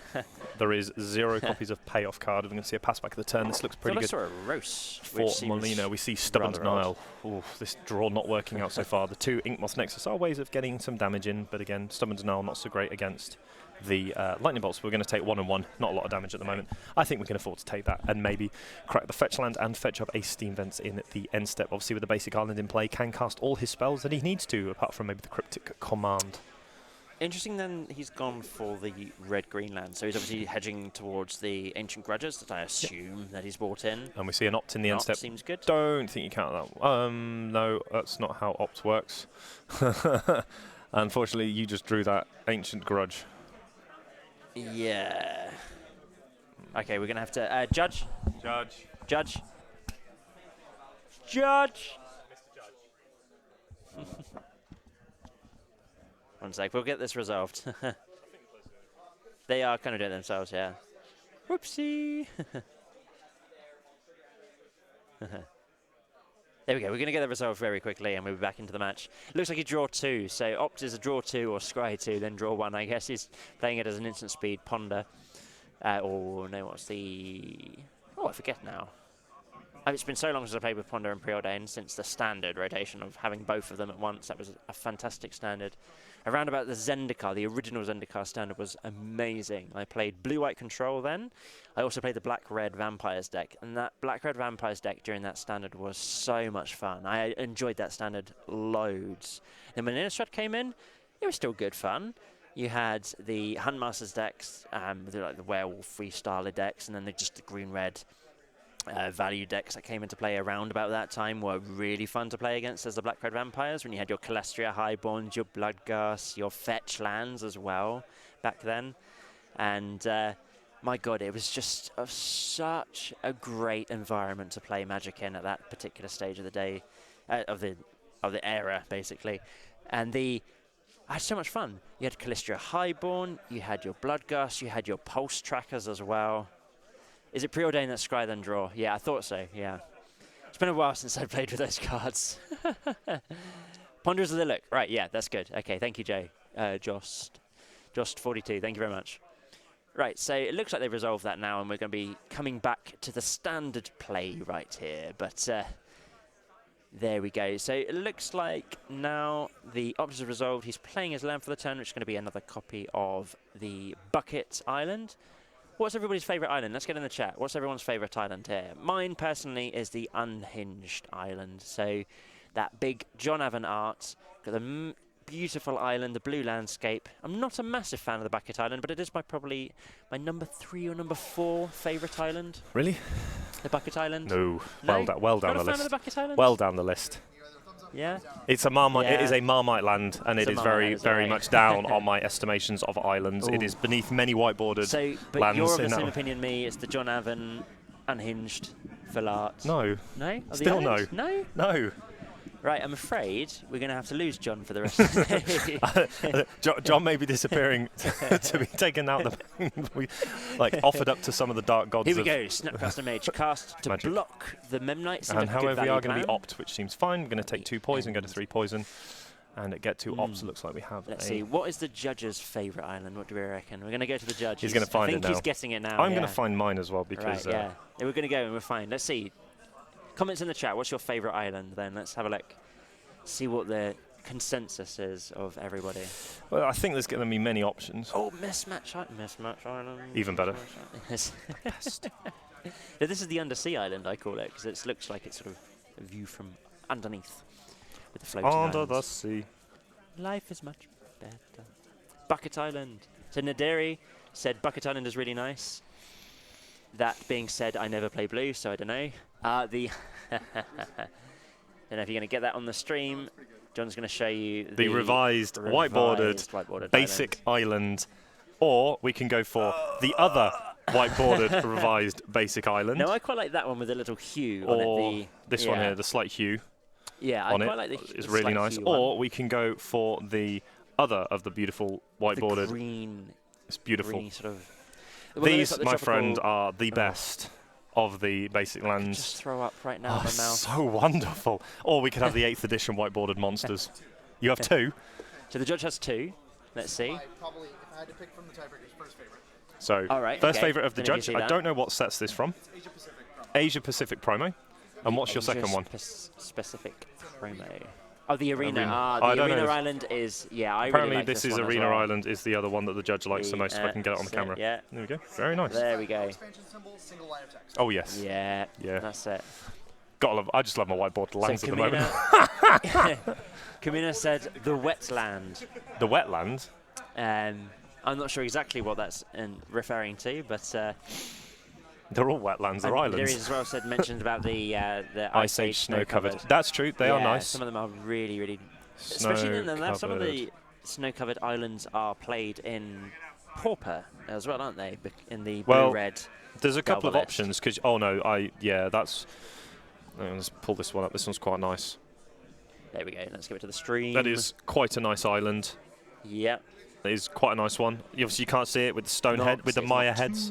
Looks like it's got Maya heads, which is really cool. Here we go. Oh, it looks like we have. What was that? Was it just cast? Was that a not Ancient Grudge? Ancient Grudge with flashback. Ancient We're going to see. Boom, boom, boom. Oh, interesting. So we're going to right. work out how big that artifact is. It is currently a 3/3. At the moment, but it's just getting Ancient Grudged with. So I know, but things it's on the Stubborn stack, Denial. so So the Stubborn Denial is. the flashback. Oh, so he was able to activate in response and activate the Inkmoth Nexus as a land. We see Through the Breach. Do we have the Emrakul to follow it? Yeah, it'll be pretty much over if he does. We're going to see Through the Breach revealing Emrakul, the yes. Aeon's Torn. Emrakul. Or as we more affectionately refer to Daddy. it. Yeah, there we go. No. Emrakul, the I win lols. That's much better. So Emrakul the Through in the Breach. Like. Emrakul Through the Breach. So we're going to pull up Through the Breach here as basically the namesake card of this deck. The 5-mana way of putting your card into play. 4 and a red. Through the Breach. It is an instant. You may put a creature card from your battlefield onto the You may put a creature card from your hand onto the battlefield. That creature gains haste. Sacrifice that creature at the beginning of the end step of the next end step. And it is interesting. It says next end step. That is very important. The well-known and well-used splice onto Arcane for 2 red. Yes. What does splice onto Arcane do, Mr. Wingrave? Do you know what it does? I That's certainly good. There do we know go. what it does. Right. So Splice onto Arcane doesn't really have any relevance in this particular match, but with the Gristlebrand, Goryo's Vengeance, and put your Gristlebrand, whichever way you want to call it, the Splice onto Arcane. So you can attach it to a particular arcane spell. It has to be. It doesn't really say it here because unfortunately It does say arcane. Fortunately, I mean it does, but it's very bad because it's so the let's invocation. say we go for the. It's not Pyretic Ritual. It's Desperate Ritual, right? That's the. So say we went for. Or Nourishing Shoal. You can put Nourishing Shoal in because. Desperate Ritual, which is an instant arcane. Yes. So naturally, so splice onto arcane. So as you cast an arcane spell, you may reveal this card from your hand and pay its splice cost. If you do, add this card's effect to that spell. Now, interesting enough, it says add this card to this spell. So and what does that mean? This is how you get around counter spells. Right. Okay. With and numerous other things. It keeps the card in your hand. So whichever you're splicing onto, you get to keep it in your hand. So if you are casting the Desperate Ritual, and you have an abundance of mana anyway, or you may be casting a Nourishing Shoal. Now, Nourishing Shoal has 2 modes of casting as well. And with Nourishing Shoal, you can splice onto Arcane your Through the Breach.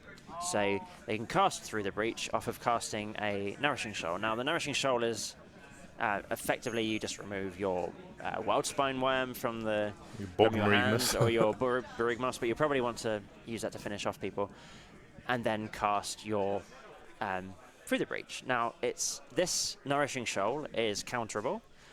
However, the add effect is not. So, I mean, yes, you counter the effect, but it is still in your hand, and you're not gone down to.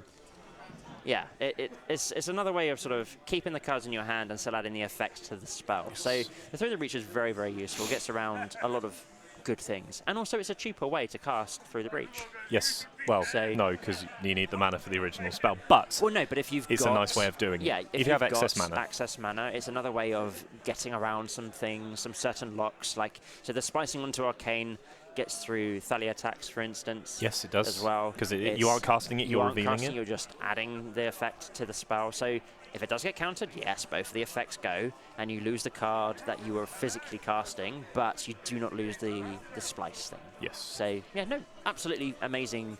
Very, very old yes, now. old mechanic. Old mechanic, and you don't see much of it these days. No. You don't see it used much as No. well with the splice. No, I think it's much more for the Goryo's Vengeance deck where you can splice onto different spells. Yeah.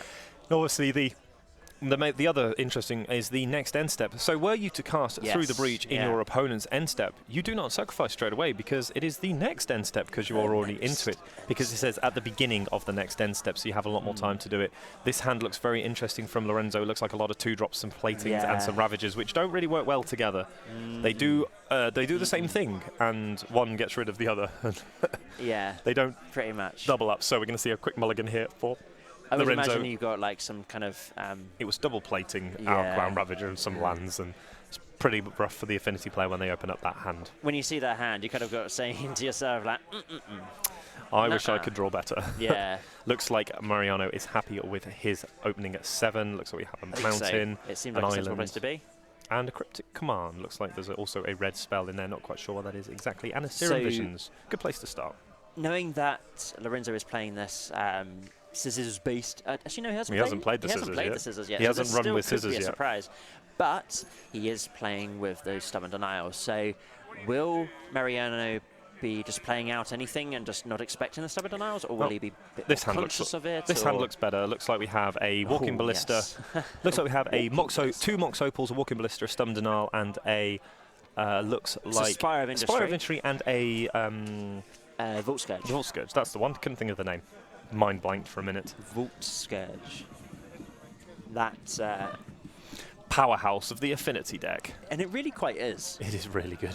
Just having that lifelink effect means that you can just edge your wins against certain decks that are trying to out-aggro you. And I think that's why we've called it the best sort of game 1 deck, isn't it? It's you can just go nuts at some stages. Yeah, and this hand isn't going to go as nuts as we might think. It actually doesn't have Affinity right now, so we're going to see an island into a Serum Visions here from Mariano. These mulligan not quite paying off yet for Lorenzo, but he has plenty of good top decks to draw to. Both cards to the bottom for Mariano look like a pair of lands. Looks like he already has enough of those. We're going to see a pass back of the turn. Scalding Tarn was the draw. We see a second copy of Stubborn Denial, an attack for 1 here from Lorenzo. Equal. Going to equal life totals, we are going to quickly update the results so far. We are 1-on-1 at the moment. Yeah. So we're going to see a Scalding Tarn being cracked here. We see Emrakul in hand. Oh, wow, we see a Tarmogoyf. Sideboard Tarmogoyfs. So we're actually playing Teamer through the breach. Teamer through the breach. Making the most of the green spells. Obviously, the flashback available from the Ancient Grudge, which is always good. Of course, yeah. And Tarmogoyfs. And Tarmogoyfs, yeah. Who knew that the card was good? We're going to see an attack for 1 here. Mariano down to... So which is obviously why we're finding green mana more actively. We're down to 15, up to 20 for Lorenzo. So Tarmogoyf is only a 2-2 right now. 2-3. 2-3, sorry, yeah. It does have a plus ability on it. So we're going to see a Serum Visions here, looking at the top 2 cards. Serum Visions. Now, if you can fire off something like a Lightning Bolt here, this Tarmogoyf is going to be huge. Both cards on the bottom. Looks like we have a Anger of the Gods in hand, so not good not what on we're this looking particular for. board. He needs to have an instant effect, I think, to... Well, it does kill the... It kills the Vault Scourge and the Tarmogoyf survives. Yes. Because it puts a creature and an artifact into the graveyard, and we know what status the Anger of the Gods, because that exiles. Oh, yeah, that's true. Yeah, it would kill the Tarmogoyf. Yeah. Apparently, you can kill the Tarmogoyf with 3 damage burn spells as long as it exiles instead. So we're going to see another land unfortunately drawn here for Melina. We're going to attack for 1 here, and we might see the Walking Ballista made for 2, and I think then we might be much more incentivized. I think it's a sensible choice, yeah. You have double Stubborn Denial in hand, which isn't doing anything. Oh, no, we're going to pass the turn back. Another Misty Rainforest off the top. So slightly getting land flooded here, but I might have made that Desolate Lighthouse this turn, try and filter away some of these excess lands that you have in hand, but now we have Cryptic Command. He's going to realise it. Yeah, let's make the Desolate Lighthouse. Obviously, you don't have... you obviously don't have... Cryptic Command available to you, which I believe is in hand, but it is another way of doing all of those things. Yeah, splicing Desperate Ritual onto another card is pretty brutal. It's pretty good. It's we're going to attack for 1. Yeah, it's a very good tactic, right? The beat down, and we're going to see what might be a Walking Ballista here for 1. It's just going to be 1. But you do get to Lighthouse now, which is obviously very good. That's Maybe find true. an extra spell. And you do have Cryptic Command still available to you. Yes, of course. Not with this particular mana. Nope, but you have an island. You have another fetch land in hand. So and eventually we'll go draw into it, yeah. Are we going to play the Walking Ballista? It looks like we will be. Yep, Walking Ballista Just for 1. Now, we could respond, but there's no point. It is a 1/1. It now. I it don't can think grow. It can grow. It will grow, yeah. But let's see what Melina does first. Now, I'd be very tempted to, if I drew an instant, actually put it in the graveyard, depending on what it is we see. Maybe not. I would keep an Electrolyze. I'd keep that one. Maybe bin the as Land. strange as it is. Like you've already got a Misty Rainforest in hand as well. Yeah, we can see a lightning bolt there. off the top here as well for things Melina. are getting exciting. 3 mana, we're going to see Electrolyze Boom, 1 and 1, and even if the Sack and shoot. quickly pass that to the judge, and even if he sacrifices the Walking Ballista in response, he still has a legal target, so the spell still fully resolves. Very correct. However, if Cryptic Command had been the bounce tap, it would not have resolved, as it effectively counters the spell. And we're going to see a massive attack here from the Tarmogoyf. We now have instant land sorcery creature artifact. It is a 5/6. The Tarmogoyf keeps growing. Boom. See, Tarmogoyf dice as well. That even is better. Very good, because if he didn't, I would have gone over and plonked one on the table. Yeah, given it to him. Please allow me to lend you my Tarmo dice. I'm going to pass the turn back here with 2 mana available, 1 for a lightning bolt at least. Unfortunately, Lorenzo having a pretty rough draw here, not drawing any of his payoff cards. Oh, and an Academy Ruins here for the Affinity player. Not what he's looking for. Really struggling. He does get to get back the Walking Ballista. He certainly does, yes. But feels pretty rough. It's certainly not in a good place right now, is he? And we're going to make the 1 poison. I will take 1 poison. I think that's the okay, no problems. Oh no, he's going to lightning bolt it. Interesting. That's really interesting, because I think at that point you actually just say, okay, sure, take 1 poison, hold my lightning bolt for your next big spell. But we have Cryptic Command obviously next turn as the backup plan, just in case. Double island at the ready, almost triple island. We're going to pass the turn back to Mariano, who's going to draw for the turn. That's another Anger of the Gods. We see the Misty Rainforest hit the battlefield. In for 5 again. Lorenzo down to 8. 2 turns on this Tarmogoyf to get this game done. And the W for Mariano. Pass the turn back. That's going to. Oh no, he doesn't have to cost him life this time, which is good. So he's going to put the Walking Ballista back on top of the library and untap and draw for the turn. Seems good. Walking Ballista, funnily enough, the draw for the turn was pretty strong play. No, it doesn't take 1 damage. Yeah, he does, because it actually doesn't have 3 artifacts. He doesn't. No, so he does have to pay a life. Right. So yes, he goes down to 7. Right, I see. But he does get to make another artifact this turn. Well spotted by Mariano. And players 12, 7 at the moment with Emrakul in hand. Just needs to find that elusive. Very elusive for a blocker, right? And just to have the effect. But I think this. Resolves. I think we are going to activate our loot house. Well, we just activate the loot house this turn. And yes, again, the anger isn't as good. Obviously, it now gets to become a 2/2, which is fine. I don't think the blue-red deck's too worried about your little 2/2, because he's at 11 versus 7 with a massive Tarmogoyf. We can see another island into play here for Mariano, and we're going to see an activation of the Desolate Lighthouse. Or Desolate Loot House, depending on which way you'd like to refer to it as. Loot House is pretty good. We're going to draw a Tarmogoyf and probably discard one of these 2 Anger of the Gods, which is languishing in our hands, not doing anything at the moment. We're going to see 2 mana being tapped, and we're going to see a Ancient Grudge take care of the... Well, Stubborn Denial will deal with it. Well, Stubborn Denial will counter it, but... the front end of it, yes. Feels rough. Yeah. Feels bad, man. And I think you have to Stubborn Denial. Those Stubborn Denials are literally rotting in your hand right now. They are, yes. They're not doing anything of any functional use. And if this was one of these payoff cards, then it would be, I think this would be a completely different game from... Yeah, there's been 0 payoff cards here for Lorenzo. We're going to see a ping for 1. It was interesting he didn't choose to use his mana to pump it, make it 2 damage, because you're not doing anything at the moment. See Snapcaster Mage to draw for the turn. A huge attack here. We're going to Snapcast a Lightning Bolt, and that should be all she wrote. Lorenzo at 2, that is it. 3 to your face, and a shake of the hands. Lorenzo losing with his Ensoul Affinity, didn't get to run with any scissors, unfortunately. Mariano Molina and his teamer through the breach deck, able to take down game number 3 to take a 2-1 match victory. So I think actually there he just was pulling out the Tarmogoyfs. It looked like it was only 1 or 2 Tarmogoyfs. Looks like there were 2. 1 or 2? We have 2 Ancient Grudges, 2 Anger of the Gods, and 2 Tarmogoyfs. Yeah, let's just leave it on there for a second and see. So it was some Cyborg Tarmogoyfs as a spell. Yeah, this is a very weird sideboard plan. The Like, I like the Torpor Orb. Sure, yeah. The Thoughtseize, Sure. Aethersworn Canonist. Oh, no, so he's got a full set. He's brought in the Engineered Explosives. Yeah, the blue-red deck is just really well placed against Affinity regardless. Yeah, Ancient Grudge is really good. And we see Ceremonious Rejection, is it Staticaster? Still had all these. Look at my sideboard cards. So 2 Ceremonious Rejections, 1 Ancient Grudge, 2 Ancient Grudge, 2 Anger. Oh yeah, some Goyfs. 4 Goyfs. 4 Goyfs, okay. That's from pretty the side. good. And Keranos he brought in as well, 2 Dispels. Wow, really? You're bringing Keranos against the Affinity deck? You know what? It's still quite good. Yeah, I suppose. If there's a way to win the game. Yeah, it does deal 3 damage whenever you draw something. It kills every single one of their creatures except the Etch Champion without. With Metalcraft, it doesn't obviously kill the Etch Champion. Yeah, and he didn't really ever really get Metalcraft together for a lot of that game. Very much easy, very much able to keep his opponent off of it there. So it looks like he was playing a more bigger version of the deck. So it had the Master of Ethereum, and he was more based in blue. Yes. So a Master of Ethereum much easier to cast when you have basic islands in your deck. So it kind of actually hit him there at various stages of the game where he was just stuck with these very good cards if you have a sensible board state. Yes, which he never got a chance to do. Which he didn't. Because he ran his opponent over in game 1, didn't do anything in game 2, and then didn't do anything in game 3. Yep. Which is unfortunately. I wish my Affinity opponents drew like that, because I've never seen that happen before. They always have the perfect draw. How could they ever draw badly as the Affinity deck? So that does mean that Mariano and his deck, Goyful Brand, that'll be an interesting name. So what we're going to do, we're going to go back to the little questions that we were talking about earlier.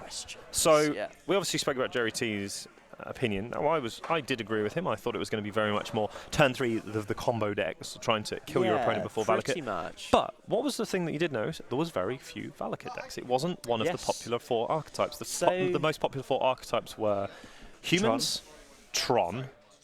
E-Tron was 5. Between Eldrazi Tron and Green X Tron, yes.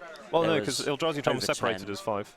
There's 5th place on it. But yeah, I think the other ones were Mardu Pyromancer. Mardu Pyromancer, that's right, yeah. And what was the other one? But there wasn't Grixis too much Death of a... Shadow, I believe. Grixis Death Shadow, yeah, of course. And the Traverse Shadow, there was a few copies of that floating around, and especially made it into day 2. But people seem to be very moving away from Titan Shift, at the Pro Tour especially. Yes.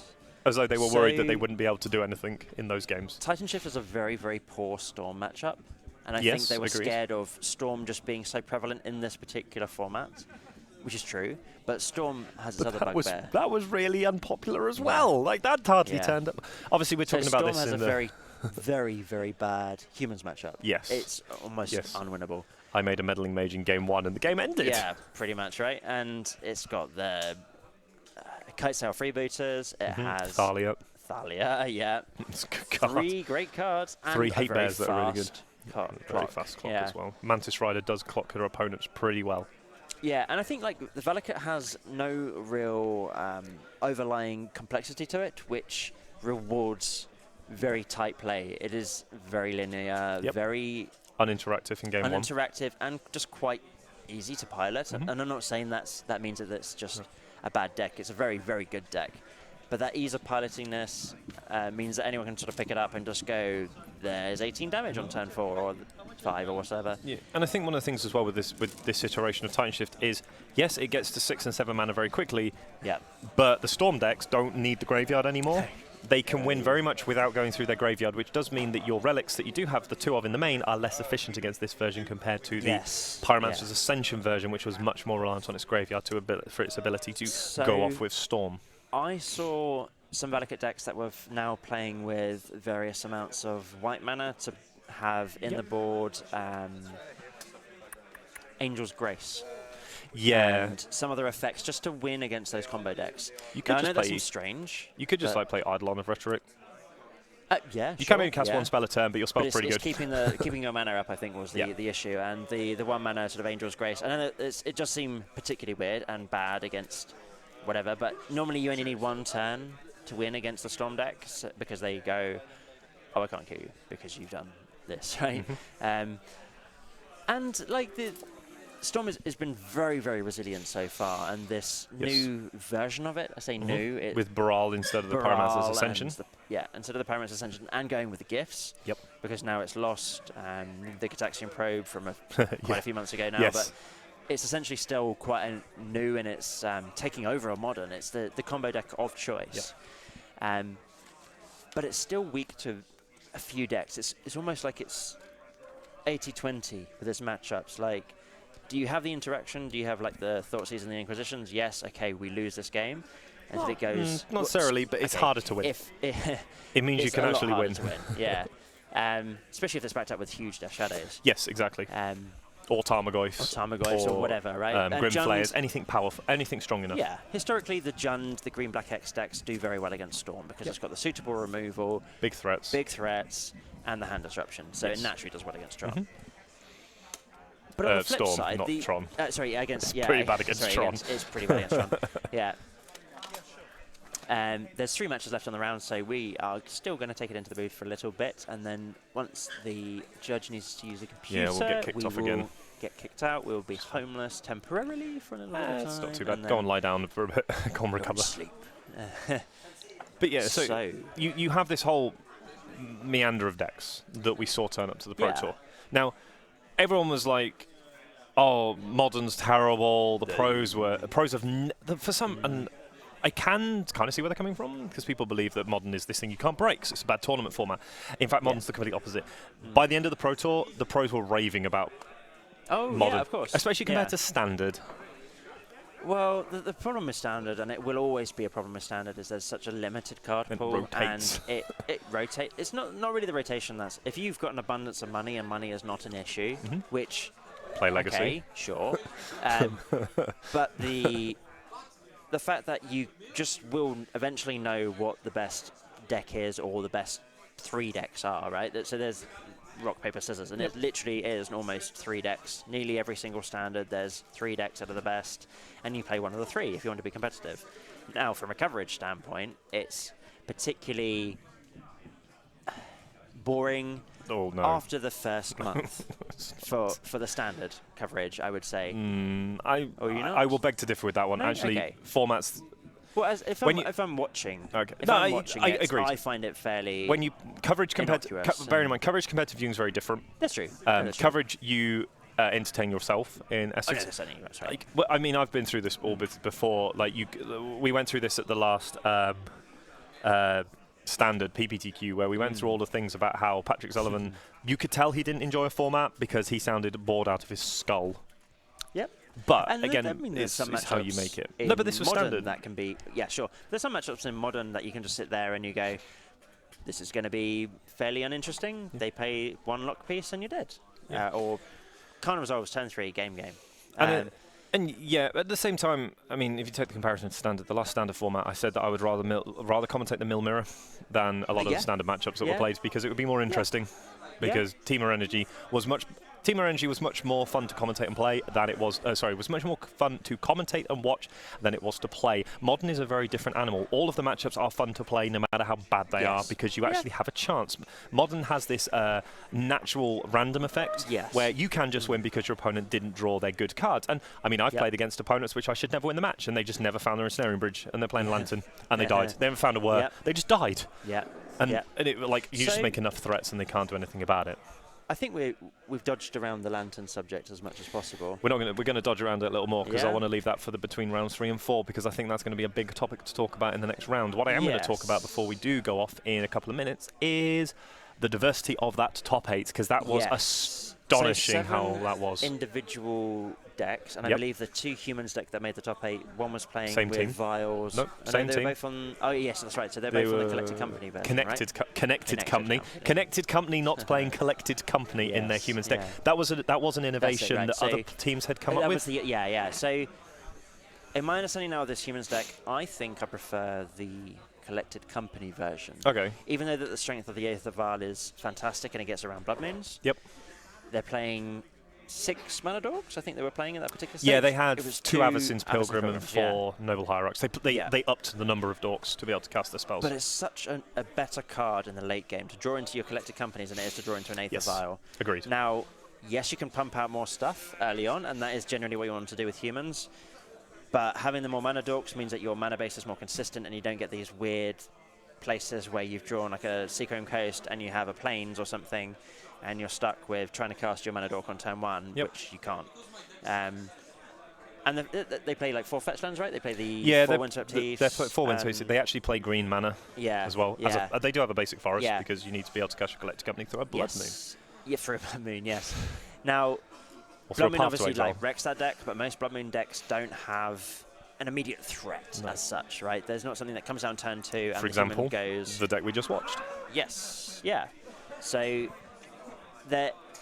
normally the Blood Moon decks are managing with sort of some various bolts or like K commands if it's from the other side of the definitely the Jund, anything decks. decks. Yeah, something. Jund, the decks Pyromancer. That play, decks that play things that have upside by being able to kill your creature and destroy your artifact have less effect against the collector company deck with that. So we had the humans deck, but if we look at the rest of the top 8, obviously we had blue-red Pyromancer to go along with our Mardu Pyromancer. We had green-black, well, Abzan in inverted commas. It was a green-black with Lingering Souls and Shambling Vent. No Path to Exiles, no Siege Rhinos, no... Kitchen Finks is green, so we won't count that one. But it was very much on the, I'm going to play green-black, I'm going to have the value card of Lingering Souls, and I'm going to have the value card of Shambling Vent because he believed it is better than Hissing Quagmire. So that's 5 decks. We then had... Or Stirring Wildwood. Stirring Wildwood. We then had the Black-Red Hollow One deck, which was definitely the breakout deck of the Pro Tour. Yeah, that was a definite breakout deck. That was astonishing to watch. I think that deck did particularly well because Burning Inquiry is just a phenomenal card on turn 1. It's so random, but it can be... It can charge out some cheap hollow ones. Especially like if you're playing against Lantern Control and you just get rid of their bridge and Lantern. Yes. Then the random effect is the main thing. Yeah, it's the random effect. And even if you're playing against control players, you can take their Path to Exile that they were going to rely on in this particular game. Or their counter spell. Or their counter spells, or anything, really. Yeah. And it's like, oh, great. What I had my plan has now completely gone out the window. And I mean, the same thing with the Goblin Law. I mean, that card jumped up to about, I think, $14, I think it's on now. And yeah, that deck will spike a lot at the moment. It might go down again. I don't think people will necessarily jump on that deck. They're more likely to jump on the other decks that were in there because it's a little bit... I think that deck's does suffer a little bit against some sort of matchups. If you do happen to not get your hollow ones early, it can be quite rough. So I viewed it as like this graveyard-based deck that doesn't actually care too much if you affect its graveyard. Yep. I mean, there's some things that it really sort of hurts, but you've got so many angles of attack with that deck that it doesn't really matter if you do too much with the graveyard, because your threats are generally played quite out of your hand, really, really early. So you've got to have it on key. You got to do it straight away, and Rest in Peace probably is the worst thing to see. Probably the best thing against that deck, slowing down the Gamag Anglers. But if you're relying on the Relic of Genesis, yes, it can kind of... But then they have to sit there and do Relic and keep mana open and keep it open all the time. Yeah, definitely. To stop your... It can't even really reliably stop your early Gamag Anglers. Whereas Rest in Peace just shuts it down completely. So that's 2 Pyromancer decks, 2 Humans decks, a Black-Red Hollow one, Abzan... And we're not going to know because there's still another deck that we haven't spoken about that has disappeared from our minds. Mardu Pyromancer we mentioned. Who did Pascal Bierin play in the first one? Oh no, he played against Humans. Thompson beat Humans in round 1. I'm trying to think now. Black Red Hollow 1 beat. It was against the Boogeyman deck. So Lantern was in the top 8. So Lantern Control, funnily enough, was in the top 8. And quickly, let's go through this. It's the choice of having phones as well. We'll try and work it out. God, I haven't taken this already. I think with the Pro Tour as well, like you've got to have a certain amount of luck, I think, for that Hollow One deck to sort of just kick off. And it looked like he had a good... So it was the Traverse Shadow. Yeah, that's Traverse right. Yeah. Reed Duke has already written an article about top 8 My Way, Abzan and Pro Tour Robs of Ixalan. So that would be a good article to read on the train home. That was printed yesterday. So 2 days after Pro Tour, that man's written an article for Daily MTG about his deck. Or Green-black. He loves his rock deck. He loves his rock deck. He is the rock, I think. He is the rock. He is the World Wrestling... he is pretty good. He is pretty good. Yeah. So it was a very open top 8. Deservedly won, I think, by Luis Salvato. He played incredibly well. He managed to come back from a match where he got a game loss because he messed up his sideboarding plans. Now, obviously, I think he was very glad to dodge Duke and his green-black deck because, to be fair, Duke had, I think, 3 Abrupt Decays and 2 Maelstrom Pulse. In the main as well, In the I main. think, right? And then, obviously, you're playing sideboard cards. As well is really good against that deck. Yep, you get to ultimate and make them pick either their Ensnaring Bridge or otherwise, and you can kill them the same turn. But what we're going to do, we are going to take a brief break. We will be back with round 3 of coverage very shortly. What we will do between round 3 and 4, however, is have a chat about what our opinions of the joys of Lantern Control and the other top 8 decks. Now, we have, Brace yourself. think, I'm not sure. We'll soon find out if our opinions are similar or anything. But anyways, we're going to take a quick break. We will see you again very shortly.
Round 3 is back and live coverage. John Partridge, Chris Wingrave, you keep disturbing with the blasted entry you keep doing. It's like, welcome to the dojo. It's a little bit disturbing when you sat next to it, and suddenly he does it in the ear, and I get to hear it through these, as well as obviously from his own voice as well. John Partridge, Chris Wingrave, we are back with round number 3 of our Wednesday night Modern. After this one, we have one to go, but we're going to send it down to feature match area. We have Grixis Death Shadow versus White Red Death and Taxes. Now, you're going to have to talk me through this one. Yeah, I'm. It's a but bit we're of a going to give the bugbear. players the thumbs up. It's been around for a little while now, and we have a Weathered Wayfarer. This is a fantastic card, particularly in this matchup as well, because you're both going to be on lowish sort of card for lands, and getting to search up those Ghost Quarters against the Death Shadow deck is really good. I've just you can take completely them straight done off red. that wrong, because it doesn't matter. It was deck type, fortunately, rather than we haven't called our player Weathered Wayfarer this time. That's a shame. That's a shame. It would have been much more interesting for our players to suddenly realise they were on stream being called Weathered Wayfarer, but we're going to pull up Weathered Wayfarer. Hopefully I can spelt it correctly into our card database. There we see the white mana from 9th edition. Inspired Vantage. This is the 9th edition, but I believe he's playing the old version. And let me say... So we've got a hand of Horizon Canopy. No. Let's do this first, because what is this card? One white, search your library for a land card, put it in your... It doesn't even sacrifice itself. No. Play this ability No. only if your opponent controls more lands than you. Yes. May not happen very often. He's May on the not play. happen very often. But we're going to see an attack for 1. Yeah, it's an attack for 1. Yes, because you have things like Horizon Canopy you're and going stuff. to be jamming down this Arbiter. No, he's going to hold it up instead. Okay, so maybe he's going for the whole crack the canopy value plan. We're going to see fetch up a land. Death Shadow down to 10 already. That is quite an impressive life total. Obviously, 2 for the Thoughtseize, 5 from the lands, and also a Street Wraith in the graveyard trying to find his threat. Play the Ghost Quarters, right. Ghost Quarter into play. See what he has for his Working on, and then going to Ghost Quarter on the... I imagine, or leaving it up to whether he's going to do a removal spell on this. 1. We see an Arbiter. Even Mind Sensor in Even hand. Mind Sensor in hand for Maximilian. Nice. This is a particularly good thing to see right now because I manage Discord for Death and Taxes specifically in Modern, and seeing white-red in this particular meta, we've been talking about it very, very recently. It's a very new-ish sort of style of deck. Okay. With the printing of a few red cards that have come in, but most importantly, the new Snapcaster Mage. Now, it doesn't have Flash, it has First Strike from the newish set. Oh, the new red card. Yes, yes, now yes. We've called it Snatchcaster Mage. Yes. Lovingly and affectionately called it Snatchcaster Mage. But it is particularly amazing, especially in this Grixis Death Shadow list, because you have access to all of their kill spells. And what is so good about playing a white-based or white-red-based deck? No, that's not the right card. What is it? Dire Fleet? It's Dire Fleet Daredevil. No, that's it. And I believe the Dire Fleet is... Yeah, that's right, yeah. It's like that.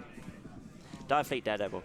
Or affectionately known now as Snatchcaster Mage. We'll go with Dire Fleet Daredevil for the moment. So first strike, 2 mana, 2/1. When it ETBs, exile target instant sorcery card from an opponent's graveyard. You may cast that card this turn, and you may spend mana as though it were mana of any type to cast that spell. If that card will be put into graveyard this turn, exile it instead. Obviously, we're going to look at starting to get rid of our opponent's land with response. We're into Fatal Push, which is pretty good because I think we're now going to see. Flash in the Even Mind Sensor. Excellent. Just the Even Mind Sensor. Do you know what this card does? Yeah, I know what it does. I play it in my Modern deck. But what we will do is we'll put it up while you're doing this one. Any search effects that go through to the library, you can only look at the top 4 cards of your library. So 1, 2, 3, 4, we see no hits at all. Some very good cards, however, they get shuffled back into the deck. That's a pretty, it is a very pretty Even Mind Sensor. That's right. So we actually have quite a good main deck, I think, against this particular Grixis Death Shadow list. And Matthew is only down to 5 right now, so this... You're going to get Fatal Pushed anyway. Fatal Pushed, right, yeah, there we go. But obviously that Grixis Death Shadow is a 7/7 at the moment, which is going to make short work of Maximilian's life total. But again, we have a few different things keeping the life track with our Horizon Canopy. Right, yeah. And I think the turn 1 Thoughtseize taking the Mirren Crusader, the best thing possible for the Grixis Death Shadow deck. That's right. Can't actually kill That's very, very that true, card with the Grixis Death Shadow deck. So sending the turn back to the D&T player now. If he does draw a Snatchcaster Mage, he can kill this Death Shadow. Yes, he certainly can, but we see a couple of cards in hand. Looks like there's a Thalia, another Leonin Arbiter, and it looks like a basic land. Plains. Well, we can play them all, which seems pretty good. Certainly can. I would play the basic Plains, crack the Canopy, and probably play a Thalia here, just so he uses up more mana on Matthew's turn. No, he's going to play all of his hand instead. He's going to drop. He's still got plenty of turns. He's got plenty of turns. He's now got 2 blockers. His opponent does have a fish. He has and a Team of real Battle big Rage. fish, and that is a game. No. If he draws a land. Team of Battle Rage isn't. Not if he draws a land. He hasn't got land in hand, has he? He's only he does have a land in hand. But it's a fetch land, so he cannot do every single thing at once, I believe. There we go. So he can't crack it. And no, he can't crack it and do his thing, but we're going to see. We do have a big fish to play, though. I mean, we do have a very large fish. He can pay 2 for the... Looks like we might be going under the bus with the Leon Arbiter, which is obviously better for... Or you take it because it's not lethal, and then you crack back and try and 10. fade a removal spell. Yep, Path to Exile being... taking... Looks like he's taking sorry, no, it's an 8/8, sorry. 9. It's an 8/8 as a 5/5, so he's down to 9, and we're going to see the Gurmag Angler. Yeah, there we go. 7 mana delve 5/5 is pretty good. We're going to see almost the entire graveyard delved away here. We're going to see 6 cards delved. Oh no, we're going to see less because he obviously paid 2 mana for it instead, so less cards delved away. We're going to draw for the turn for Maximilian. Very quickly turn this game around for the Grixis Death Shadow deck. He needs to have some kind of removal spell here, I think, for the Grixis Death Shadow player. We can crack the Canopy first. It's a good place to start. Yes, I didn't get a good look at what his draw was in that particular turn, so... I don't think it was Path to Exile. No, that would have been slammed, I think, straight away. Obviously, with this fetch land being turned off... Oh, it's a Flicker Wisp, okay. That is a good sort of tempo play here. I would swing with possibly just 1 creature. Yeah, that's right. I'd have attacked with Thalia because I think the Leon Arbiter is the worst of the 2 cards. No, that makes sense, yeah. And it does exactly the same damage.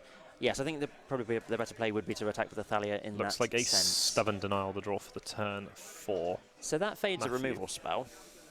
Yep. And he can also pay for it. Yes. I think I would just... It's also interesting, this Flicker Wisp is actually lethal. Yes, the Flicker Wisp is lethal, so block he with has Thalia. to have some form of removal spell, but sadly we know in the booth here that he has no removal spell, and Matthew he does, he just can't cast it. He has no removal spell. He has the Terminate, but he can't cast it. Oh no! He has the Terminate, but he couldn't cast it. Now he can, though? Thalia, yes, actually, yes. Right, okay, so this is where it would have paid off if he attacked with the Thalia instead of the Leonin Arbiter. But then he would have been able to pay for it. So it's a little bit of a hiding to nothing, unfortunately, and down to 4, which means that he should be, unfortunately, dead this turn. Very close match right now, and it's going to be particularly interesting to see. So he just serves him with the 1 creature. He has another copy of, I think, Flicker Wisp in his hand. But he can't cast it. The Terminator. If he can't cast it, looks like he has another Thalia. Oh, it's another Thalia. Okay, so he he survives. can fade another turn. He's still chump blocking now. Yep. And we have a Thought Scour, which might lead to another removal, but this is lethal anyway with the Team of Battle Rage. We're going to see the Battle Rage take the victory. Oh no, he's just going to pass the turn back. Interesting. Maybe he doesn't want to reveal it. I think that's sensible that you don't reveal it. So yeah, there we go. Yeah. There's the Ether Vial. You've won anyway. Why would you offer up a 2-for-1 if he did have a removal spell? So we see Grixis Death Shadow doing 1. Almost all the damage to itself, apart from 2. Yes. Yeah, that's right. You can see the players looking at sideboard now. We see a couple of Settle Wreckage. We see Path to Exile. We see Rest in Peace. We see Burrington Fortunder, Rest in Peace there at least. There's Peering Kieran Nalaar. We've got multiple Settle the Wreckage. I definitely see the Peering Kieran coming in. That card's really good against Grixis Death Shadow. Really good against Death Shadow. The Path to Exiles have to come in. Yes. Harsh Mentor, not so much. Harsh Mentor. Not amazing. No, not particularly amazing. But with all the fetches, you're also helping them though. That's the problem. Yes, but also with this deck, it goes wide quite a lot of the times, and you don't have to immediately attack. with your cards. Yep. You can just let them whittle their life down by themselves, build your board, let them attack you for a little bit, and then go in for this big alpha strike with your Flicker Wisps. And hopefully he's got his Aether Vials in this match, because they are almost vital. Yes, I they think, are. You do need the ability to aggroing out speed. and using your lands aggressively to just get them off a particular colour of mana. And it looks like we're taking out some number of the Stubborn Denials here for the Grixis Death player. Looks like we're possibly bringing in some comes in, the wow, Lingering he's got Souls. Lingering Souls as well. Jeez. Yes. Now this is the edition that I've told Matthew about, and since he put it in at the weekend, he did fantastically well at the weekend. He got into top 8 on Sunday. So with this recent edition, and he says Lingering Souls and Grixis Death Shadow has just been phenomenal. Okay. So that was from my little recent bit I've told him to add, and he said it's been fantastic. So well, it can shore up like your Affinity match, which can be pretty rough at times. Yes, and also it adds this extra grindy element to the decks. So sometimes the targeted removal is really good against your deck, and when you're playing an abundance of just 1/1 flyers, it can really just end the game. Like you can just lose to blue, white, and Jeskai control because they drew a path to exile and then a snap path, and actually your big spells don't do anything. Whereas having the access to the Lingering Souls allows you to go on the different game plan against them. With the Jeskai decks, they also play some amount of electrolyzers. Now, they're going to come out in game 2. When they see a Lingering Souls, they're going to come back in. So you can kind of do this juggling step. I think you still play with the Lingering Souls. But I think, now we see here a draw of at least one Fatal Push and some fetch lands, a couple of fetch lands, 2 Fatal Push. I think I saw a Street Wraith with... Looks like a Dismember as well. Street Wraith. Lots of removal. Yep, which is one good. Blue spell, so at least one cantrip. Looks like. Or is it a Snapcaster Mage? We're going to see turn 1 Aether Vial off of the Ghost Quarter. Is that a Ghost Quarter of a different art? Or are we looking at a Maul and Haunt? Looks like a Ghost Quarter. It certainly won't be a Maul and Haunt in this list. Otherwise, it would be Jeskai. Pretty bad. So we're looking at the Street Wraith and the fetch land on turn. Number 1 down to 15 for Matthews. Pretty good start. Maybe a Thought Scour for his first turn play. Indeed, right. So we've got quite a match on ourselves. I like the Serum Visions, which is pretty good. Serum Visions is great, actually, to lead off here. Just get it under the potential Thalia that's coming down next turn. Inquisition. Inquisition, okay. That is a hand of 3 Path to Exile, Aether Vial, and I can't see what the flashy card is. Is put it off to one side. I'm assuming it's a land. It looks like a... Oh, it's just a Sacred Foundry. Oh, yeah, of course. Foiled Sacred Foundry, I think, with that glare. Draw and find another land. So we're going to play the tapped. We put it in tapped, so we're going to make the second Aether Vial. Seems fine, might as well put it into play. Yes, and we see Lingering Souls, the draw for the turn. We're going to see the Serum Visions possibly here from Matthew. Drawing a card is a Thoughtseize. Look at the top 2 cards. Don't like doing this before a fetch land. Yeah, but he didn't have the... he did have the fetch land. Yeah, that's true, but he bottomed both anyway, fortunately. But yes, a little, maybe a small misplay here from Matthew. Very just slight bit of sequencing error there, I think.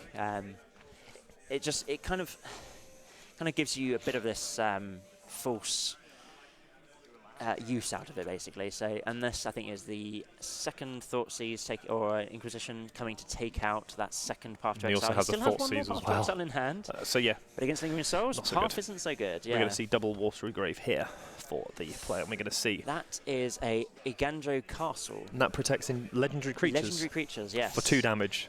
Not protection, just damage. Yeah, that's right. So it's actually quite good against Kolaghan's Command. Yes, not so good against Fatal Push, unfortunately. Not so good against Fatal and Push, with only having 2 cards left in hand, and the Grixis Death Shadow deck having free reign of the battlefield right now. Slaughtering the hand here. Just double checking the life totals here at the moment. He believes he's at 12. We're going to see possible draw, see. It doesn't look like he's found the land yet for his. Wow.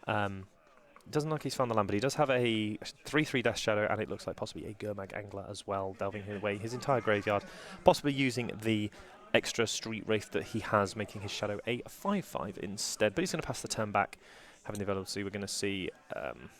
Looks like maybe he's going to hold on to the path for the moment. Worried about maybe the Stubborn Denial, which we know is no longer in the deck. We're going to draw them. So there's the Plains in hand now, unfortunately, for Maximilian. Getting a little bit flooded in this game. We see 2 lands in hand plus the Path to Exile. Not what he's wanting to be. Pass back at the turn. No one needs to play the land. Inquisition, the draw for the turn. I think if you do the Inquisition, you are forced into... Yep, we're going to path away this Death Shadow. And getting the basic out of the deck means nothing to this deck, because I think it plays 2 or 3 basics, right? Yep. 2 normally. 2 normally. 1 island, 1 swamp. We're going to see the swamp into play here, and the coast is now clear for the big fat fish. to do its worth. And it is a really good threat. Like people solid, forget how good this threat is, because it gets around a lot of the removal that kills Death Shadow. It can't be pushed. Yep, can't be for pushed. a start. This deck, thankfully, isn't going to be pushing. No, it's unless not. it's got the Dire Fleet Daredevils. Yes, but we're going to see Serum Vision left and the fish into play. Draw for the turn. Looks like it was not. I think it was saw a flash of white, but then that doesn't really narrow it down. In it this could be particular planes. I think it was. Looks like we have a Weathered Wayfarer. What a beautiful draw. Not what you're looking for at this point. Matthew draws for the turn. Looks like he found another Grixis. Looks like he found another Death Shadow here for Matthew's draw for the turn. We're going to tap 2. We're going to make Snapcaster Mage. We're going for the value plan this time. We're going to Serum Visions. We're going to draw. We're going to see a Scalding Tarn. That is a good draw for the turn. Maybe find the... Depending on what his white mana is, if it's a Godless Shrine, you can't find it, which would be an issue. But if it's a Hallowed Fountain, then you can. And I don't think it would last that long as well if you brought it into play. No, this particular you would turn. have to so do you'd it. have to Ghost Quarter it and anticipate. So it goes straight to the bin there for his straight to the hand. Now I didn't get a good look. He's keeping it very, very close to his chest. He also doesn't look very happy with his draw steps. I don't think he's been particularly amused. No, lots of lands. Pass the turn back. Not when you've got 2 Aether Vials, you just want your threats. We're going to draw another Death Shadow here. Matthew's deck firing on all cylinders right now. I think we might offer up the trade here with the Weathered Wayfarer. I think you block, activate. Yep. You... Or you Ghost Quarter. You should Ghost Quarter in response, and then you're able to get a land out of your deck. We're going to make a Death Shadow and another Death Shadow here as well. And I think this game is pretty much over. Double Fatal Push in hand. Well, Fatal Push. And there is your Arbiter. We have Fatal Push, Dismember, Lingering Souls. We're going to try and get rid of his fetch land, and we're going to in response. Hello. Push, and then I think you let it be destroyed. Just get the basic island. No, you probably just get the basic island here. I think you probably do. Yes, that's right. Or hello, Santhi Bar. Yes, I'll go with that pronunciation. Yeah. Is it really? Is it me, or are there loads of different lots of different names? Lots of different names that none one can pronounce today, and also like Pauper he's as well. one of the friends from my Discord chat, and Nadere as well. And we're going to see you guys. A offering of the hand. Maximilian Talbot taken down 2 games to 0 by Matthew Owen and his Grixis Death Shadow deck. Now that felt pretty rough. It was pretty rough. Yeah. Is that generally how the matchup goes? Now, the white-red thing, the white-red Death and Taxes is a fairly new breed, and I don't think we saw any copies of... Magus of the Moon? No copies of Magus of the Moon. We didn't see whether he was playing it, but the Dire Fleet Daredevil. He's playing both. We saw it, but... Yep. We're going to get another match on. So we're going to bring it back to the boost quickly while the players switch over? Yes, so the Death and Taxes deck has been around for yonks. Quite literally yonks. The Grixis Death Shadow deck? Oh, the Death and Taxes. Death and Taxes deck, yep, it has been around for a very long time. It's been around for very long, and it's very much this meta deck. So you find what's around... You talk, I will go find players' names. You find what's around in the meta, and you find what's particular... Are there K-Donkers as well? Yeah, we're doing really well.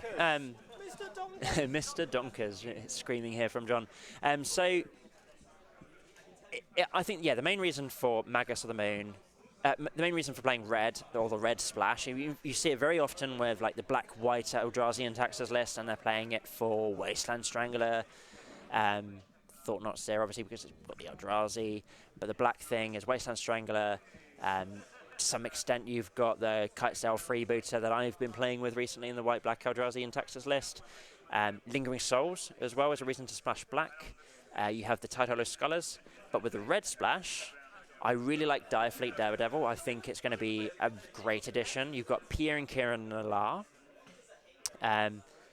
You also have access to Lightning Bolt. And Lightning Bolt, Deflecting Palm, you've got these great sideboard options that give you a bit of reach as well with the Death and Taxes deck, that sometimes you just cannot do those extra few points of damage. And congrats on Xanthobar. I'm glad that you've won your weekly shop tournament for the 4th time in a row. It's a great thing to have. We don't run a particular modern tournament here, or like a league or anything, but we do regular weekend modern tournaments here in Darksphere. That's in London. We are actually under a railway station at the moment. We are under the railway lines. They are going above my head right now, so we are just trying to get another match on for you because so they are there, that's so let's quickly change them. fantastic. We're just going to do a quick switch over with the details, so I will let John do that, and I will continue talking about Red and White Death and Taxes. So, Pia and Kieran Nalar is such a good, grindy card, gets excellent value. We're just according to the judge now to try and get them in there.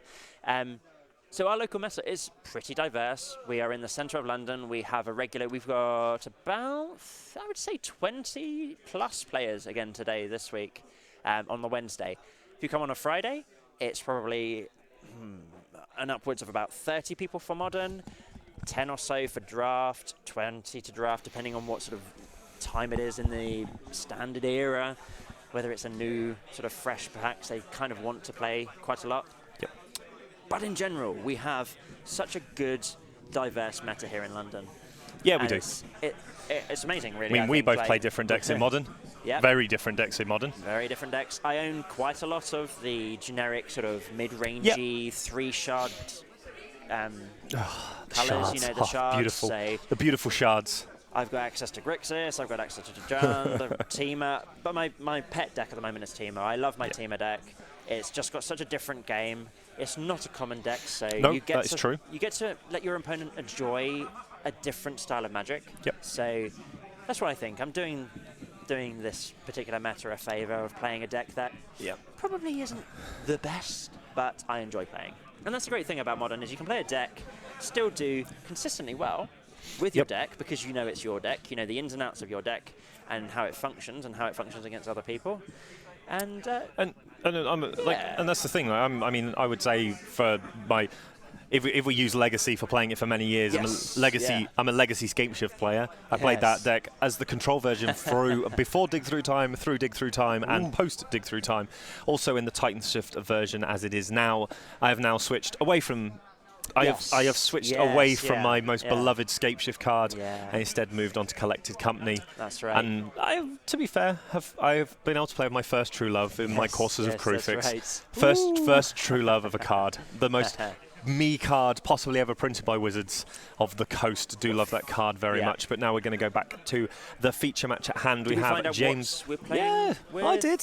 I did. I'm going to do this one. So James Beaton is on your left. He is one game to the good against Josh Sperling. So Josh Sperling is on Abzan midrange. Now, the other side is a little bit more spicy. We're playing Turbo Fog. Oh, right, okay. With, I believe, Sphinx's Tutelage is all the win condition for those who remember that card from Standard. Give the players a go ahead. They will crack on with game number 2. Somehow the other match finished in the time. Answer K-Donkers, I don't play Team Eternal Command. Why not? How could you not play it? It's value. You know what? It would be great at the moment with the Direfleet Daredevil. Yeah, because no, it getting wouldn't. Access, you got Aether Vial. Getting access to various but it's not people Eternal Witness Tarmogoyf for Cryptic Command. Oh, you can play them as well. Unfortunately, Kevin has always been very disappointed in me recently when I stopped playing Scapeshift. For the best of reasons, I did stop playing it and have moved to my Scapeshifts, my Nightfalls, and I need to give you that one, I believe. That's the right one, I believe. Yep. Give the judge back his little device for writing things down so we can do things. So we're going to see Misty Rainforest. We can see didn't lead off with the turn 1 Inquisition or Thoughtseize. No, looks like we don't have that one at the moment. We're going to see a Godless Shrine at the second play land for the game. Josh looks like he's loaded up with 3 and 4 mana Planeswalkers. We are playing 4 rounds today. This is round number 3, and actually the second sort of set of players for round 3. So we managed to get a really quick swap round. It was really quick game round match 1. It did feel pretty rough for White-Red, actually, sadly, if I'm honest. Yeah, I was really wanted to show that deck off because it's just something really quite new right now, and I do enjoy watching Death and Taxes play. It's a deck that's very close to my heart, and I love it. Oh, Kevin, what are you doing to the world? the man who stuck to the Scapeshift deck has now moved on to Storm. How could you?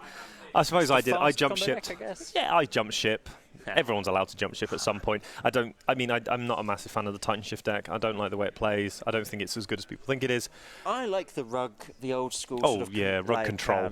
Bring to light. No, 4-color bring to light. That was. People thought Dig Through Time was fun. Bring to light was the way. Bring to light. That Bring to Light Scapeshift is not The old No, rug. the old version, yeah, The old rug. And I'm talking like with Telling Time and... Surrak Dragon Claws, Well, Teferis, actually, Surrak Dragon Claw was Chandras. a new addition to the rug. All right, sure. Like the old school Escape version Shift, was but, like yeah. Baloths and stuff, and it was a wonderful deck. It's so good. But we're going to see another Overgrown Tomb here for Josh. It looks like he's going on the Planeswalker plan this time. Maybe he's going to resolve Liliana, the Last Hope. That's right. Against the Turbo Fog deck. Turbo Fog. With Abrupt Decay in hand ready to go. We might see or we're going to see Lingering Souls. Pillar of the format. We're going for the Lingering Souls. Two Spirit Tokens on the way for Josh. And then we're going to be seeing... maybe we should get some... Looks like we're going to go rummaging in the draft box, I think. We're going to go give some players some... some tokens, right? Is there... Yep. Oh, no. Do we need some Lingering Souls tokens? No, the judge is going rummaging through the boxes. You've got the tokens? He's going through a box. I was going to say, yeah, we've got loads of tokens. Yeah. What version are we looking at this time? Final Fantasy? Okay, we're getting some Final Fantasy cards to act as our spirit tokens. Again, a lot of spirits in the Final Fantasy realm, right. so it's a little bit more appropriate for the card. That is an interesting one. We're seeing a... Is that Port Town? No. No, that was the cycle one. It's the cycle blue-white land. Tranquil... No, it's not Tranquil White. Tranquil Cove? No, Tranquil Cove is the one with the life gain land. Yeah, because we learned that from Pauper. Yes. Yeah, I'm done. I can't remember what it is. I can't remember that card, but I'm sure our judge will be more than willing to find out what the name of that card is. That's fine. We're going to see a... later on. Looks like we're going to see an opt in the end step here. Scry 1, look at his hand. Looks like we have a Cryptic Command in hand. It looks like one a Fog Effect ready to move on. Holy Day. Oh no, that could be Shining Shoal. That looks like Shining Shoal, which is curious. Oh, we'll soon find out. So, draw for the turn. Looks like another opt. We've got Plains. Looks like we have Angel's Grace. It's a pretty good way of not dying. That's a very good way of not dying. Very suitable. And yes, Spexus, we would all play 4-color Bring to Light Scapeshift if it was good, unfortunately, but at the moment it will be again at some point, I believe. I believe it will come back and be good. It's just against Grixis Death Shadow, the deck is pretty rough. A lot of people are playing black hand removal, hand disruption cards, and it was kind of a bit rough. Fighting against it. Like, ironically enough, it's also quite good against Lantern Control because you can Bring to Light for your Shatterstorms. Yeah. Both, that card is ridiculous against that deck. It is destroy all artifacts. Get my 4 lands and they don't stop you, and you have counter spells for some of the stuff as well. You can counter the Bring to Light, but you can't counter you can. Is it cast? Yeah, you still cast it. You still cast it. Oh, okay. I thought it was something else. Okay.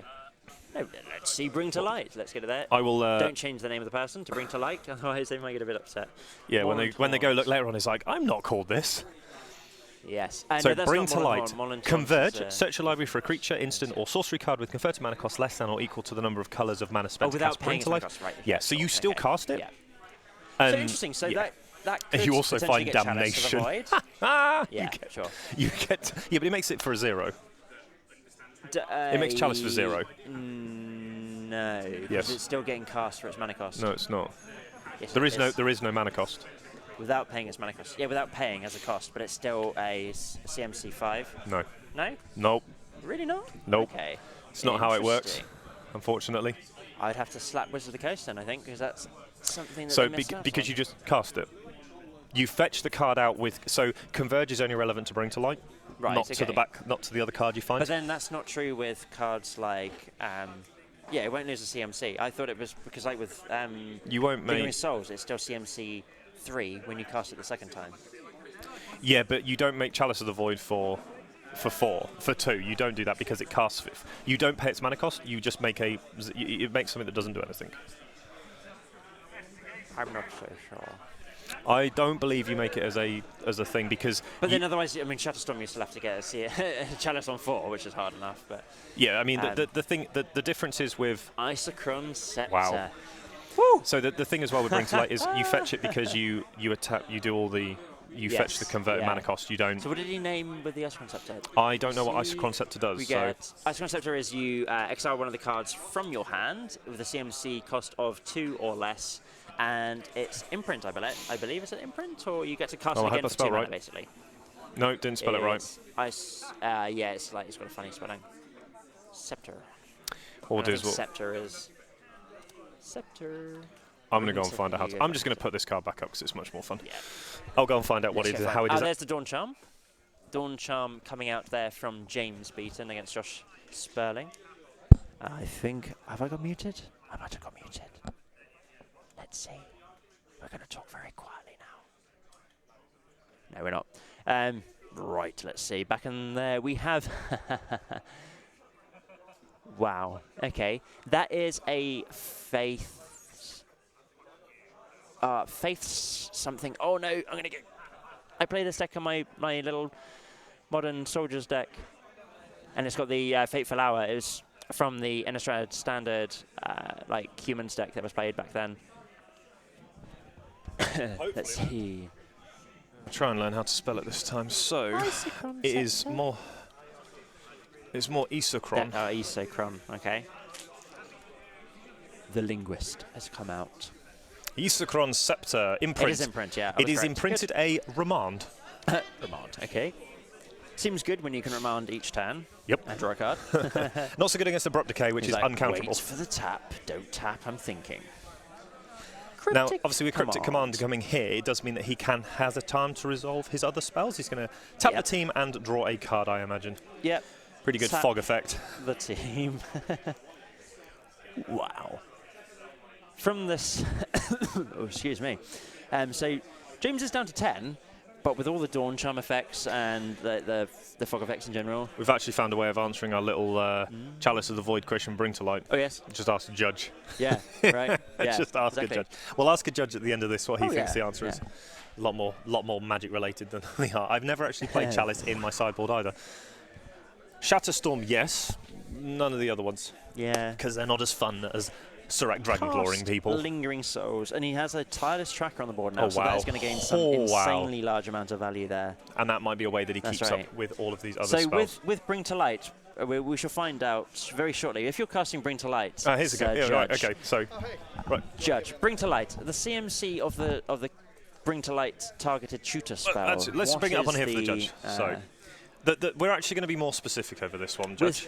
Like Chalice of the Void. So if you had a Chalice of the Void for 4 and you're casting the Shatterstorm for free off of the Bring to Light. Oh, that's different. We weren't going through that. I thought you were fetching up Chalice of the Void with Bring to Light. No.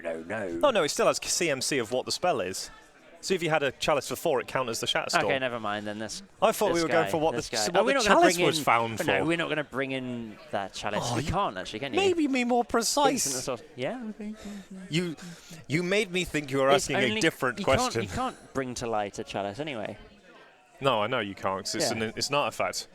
My mistake.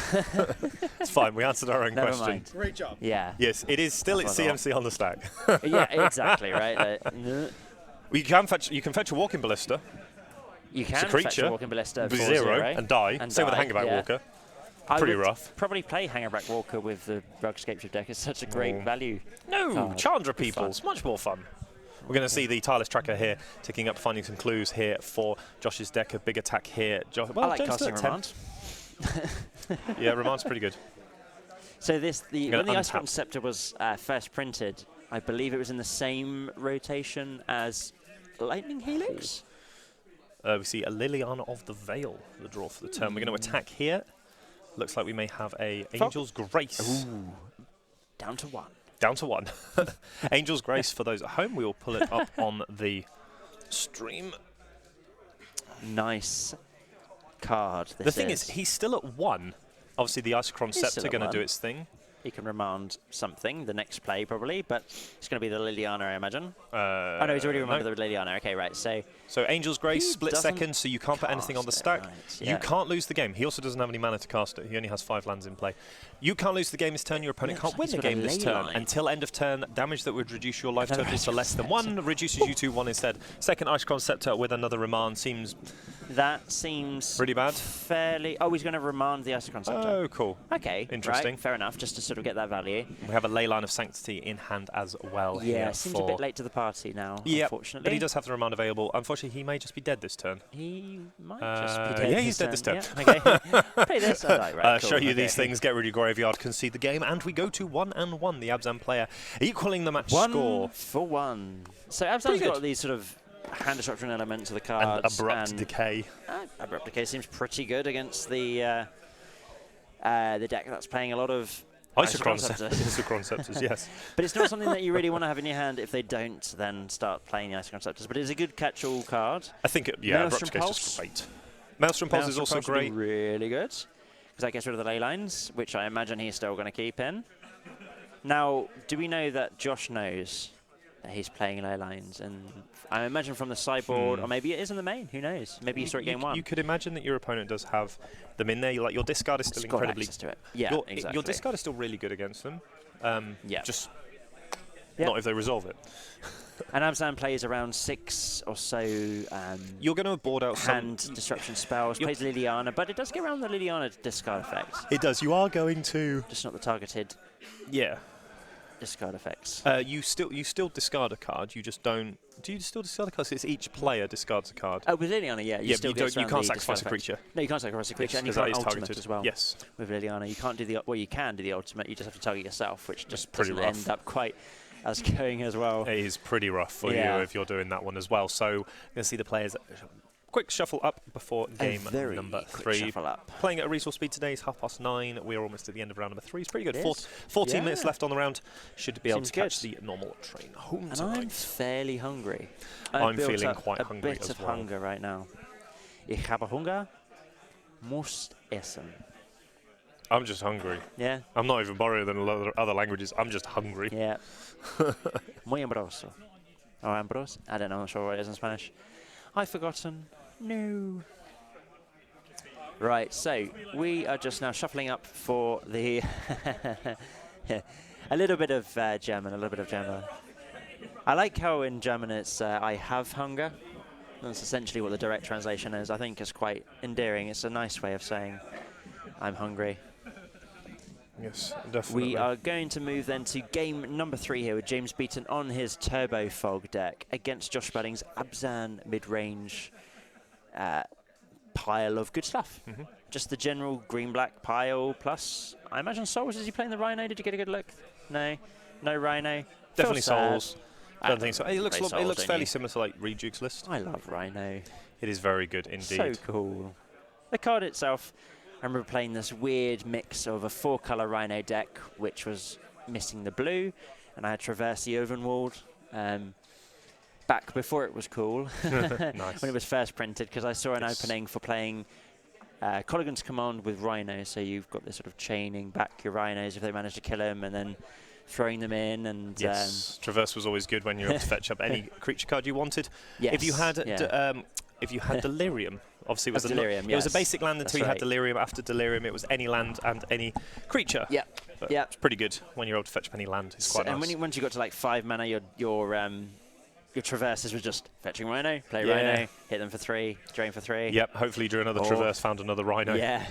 We're going to see the players shuffling up for game number 3. We'll see how other players go with this one. See if the Turbo Fog deck can get ahead in any way, shape or form. Ice concept is quite good. If it can land and play something like a fog effect like this Angel's Grace or Holy Day or something of that nature.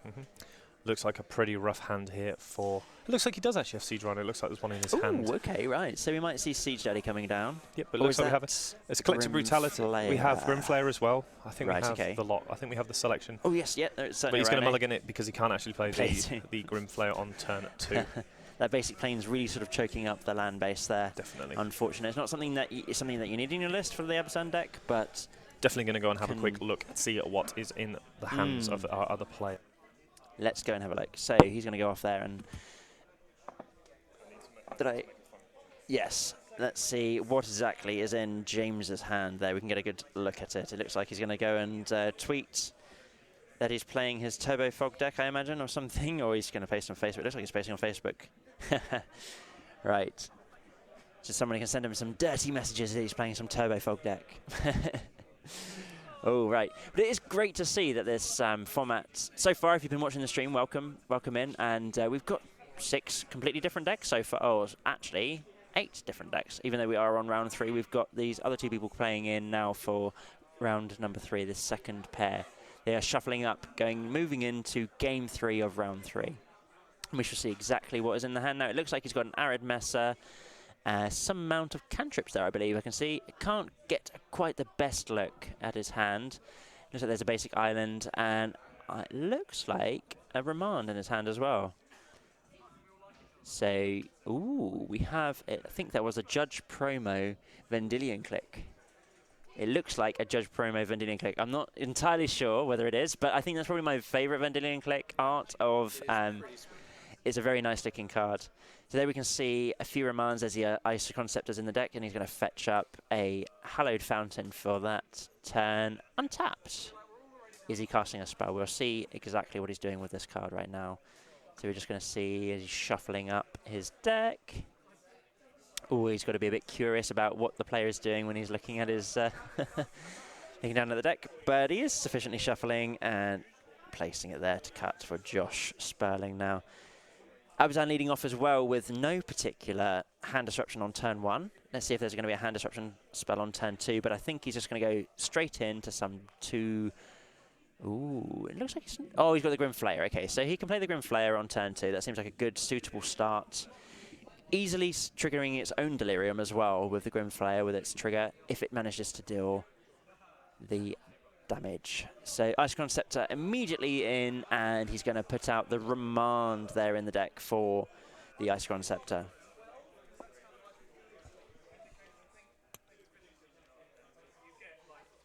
And we'll see the play now coming in for Josh. I'm imagining he's going to dunk down this Grim Flayer straight away. He's going to play... It's a Remand, yeah, that's right. So, oh no, so he actually has a basic swamp, so he can't actually go and do anything with the Grim Flayer right now. I thought it was a basic forest. I must have seen his hand. So he leads off with just taking away that thing for the draw straight away with the Nihil Spellbomb. Didn't get a good look there, so I don't actually think that's not the Vendilion Click art. I'm not certain what that is in his hand, unless that's Prophet of Kruphix. Is that the promo Prophet of Kruphix? I think it is. I can't quite see that there, unfortunately. So here we go. We've got the fetch land now for Josh, so he can get going and try and cast his Grim Flayer, which is curious that he did it when the James Beaton was tapped out. He could have then landed it, knowing that it's going to get remanded now, and probably remanded for the rest of the game until he get a chance to play 2 spells in 1 turn. But let's see what happens there for the Dictator Kruphix. That's it, yeah. Oh, it's not the Prophet, because the Prophet is, yeah. Okay, Dictator Kruphix. Along the same lines, I just thought of a slightly different card. So Dictate of Kruphix, that's right. So K Donkers there has said it. The Dictator Kruphix, which you can play with Flash, isn't it? It's Flash and draw a card. So you get the benefit of drawing it on your upkeep. Yes, we shall get the card image up here. So Dictate of Kruphix.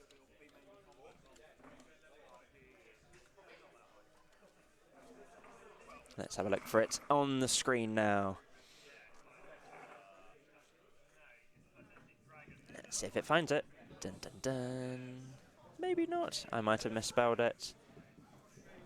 I don't think I have, but it looks... There we go. It just took a slightly long time to load. There we go. So at the beginning of each player's draw step, the player draws an additional card. Now, it's a Howling Mine, but it's also Flash, so you can play it at their end step and get the full value out of it. So the problem with Howling Mine is they got the first draw step from it. So it's the triple blue, double blue, 1 colourless for an extra card draw on each turn. So this will actually give the Green-Black X player more cards as well. Whether that's where they want to be, we shall find out now very shortly. And there it is. Here's the Dictate. Very fun. It must be the foil version of Dictator Kruphix. Looks very, very shiny. So here's the Thoughtseize coming now from Josh Sperling, seeing that he's going to take that Cryptic Command. And I imagine he is also going to be playing his Grim Flayer. Finally can get it down. Excellent. So very, very interesting now that James had just played that on his... He must have played it on his draw step then. He played it in response to this. He played it in response to the Thoughtseize. Right, okay, that's right. So we saw him there getting around the fact that he was going to probably take that out of his hand. Yeah, no, so it's a very suitable thing. And it grows the Tarmogoyfs in his deck and the eventual other cards that'll be coming. So we've got Icicon Scepter. Under the Icicon Scepter is Remand. We have Remand here. Under the Icicon Scepter, he has a Remand in hand, which he has belovingly pulled to the front. So I imagine anything that's coming down now is going to get remanded very, very shortly. We shall see what the play is now for Josh Sperling. I imagine you swing in first with Grim Flayer. Oh, he's going to activate the Oh, here we go. So he's going to tap the team. Wow. Okay, so they tap the team and bounce the Grimflayer back to the hand. That seems like a very strong play.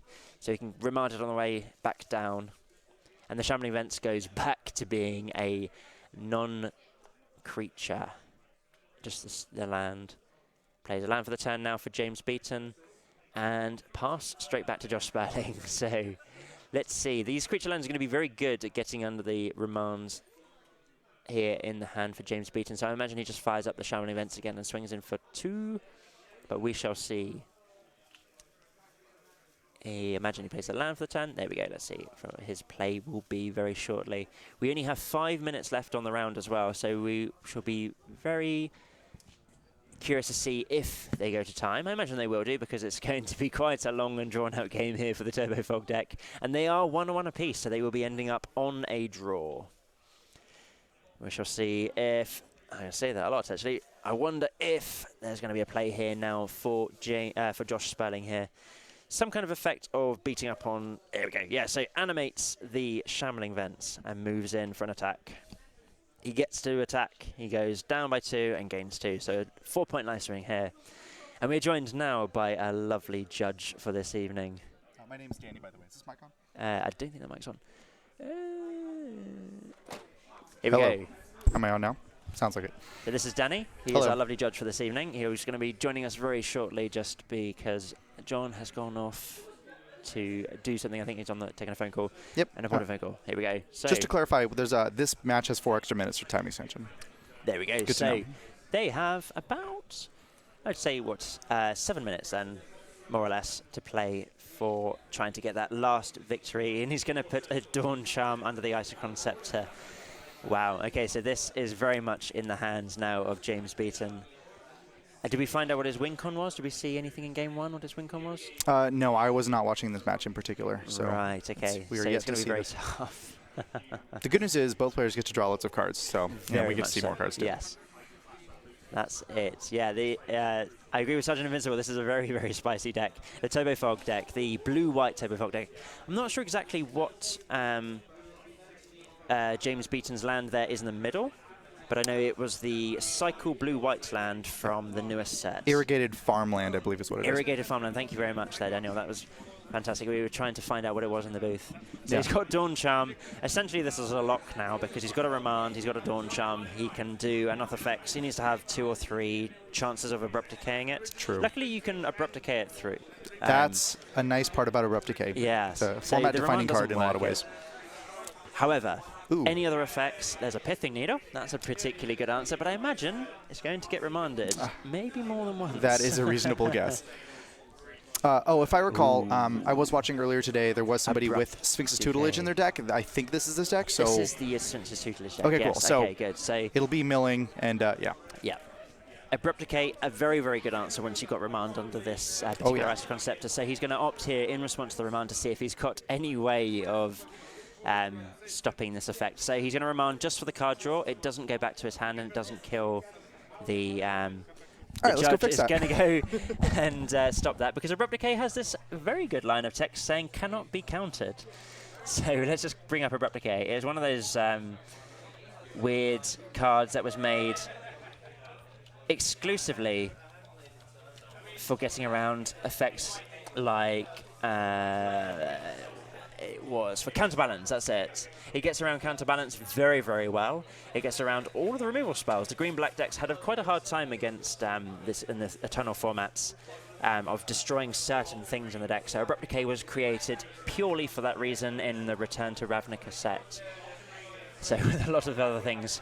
The Remand goes back to the hand, but the effect of Remand is that it counters that spell, but the spell effect returns back to the hand. So it does go back to the hand, but it cannot be countered. So it doesn't go back to the hand because it cannot be countered. That's the reasoning behind it. So the Dawn Charm does go to the bin. The Abrupt Decay does resolve, so it goes to the graveyard as well.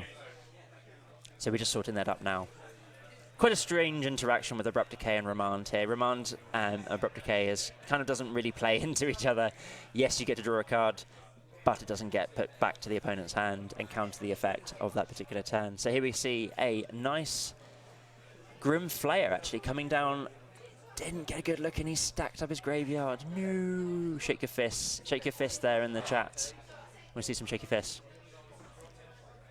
So I imagine now we saw the Pithing Needle naming Icicron Scepter. So this game has actually turned around. The advantage bar is swinging in Josh Sperling's favour right now. He has a chance to win within the time. They've got about 4.5 minutes left.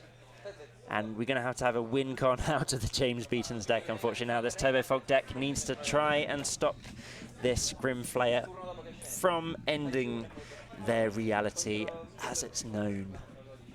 So let's see what the play is now for James Beaton. I imagine he wants to bounce the Grim Flayer back to hand, but we shall see very shortly. There we go. That is the time in the round for the rest of the players. The feature match has got about 4 minutes at the moment. We shall wait very shortly to see if they can kill each other here, or if they can deck the opponent. He's got loads of cards in hand, all the cards from the Dictate of Crucifix draw engine that's got going on here. Wonderful. So a swing in now for Josh Spelling with his Grim Flayer. Is it a 4-4? We shall see. It looks like it was. So it was a 4-4. Okay, so he's got enough in the yard and he's popped all the non-interactive spells to go down into that graveyard right there. So I imagine he's reaching for some amount of more Abrupt Decays to beat on this Icicron Scepter. And he's just sorting his mana out now, which I'm imagining is going to do a Siege Rhino. Wonderful. So Remand. That's not surprising. Back to the hand, and second Siege Rhino. Or is it only 2 mana? Oh, he's got 2 mana, yeah. Okay, so what's going to be his play for the turn? That's it. He's going to pass over to James Beaton now. Wonderful. Seeing this Dictate of Crucifix drawing out extra great card draws each turn on the draw step. So he's going to cycle his Irrigated Farmland? No, he's not. He's going to show the...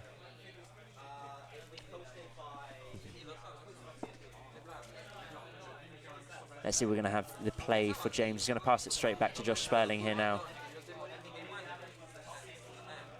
And the draw for the turn is a Dark Confident, which I don't think he particularly wants in this this matchup right now, as he's drawing an abundance of cards going back to the yard.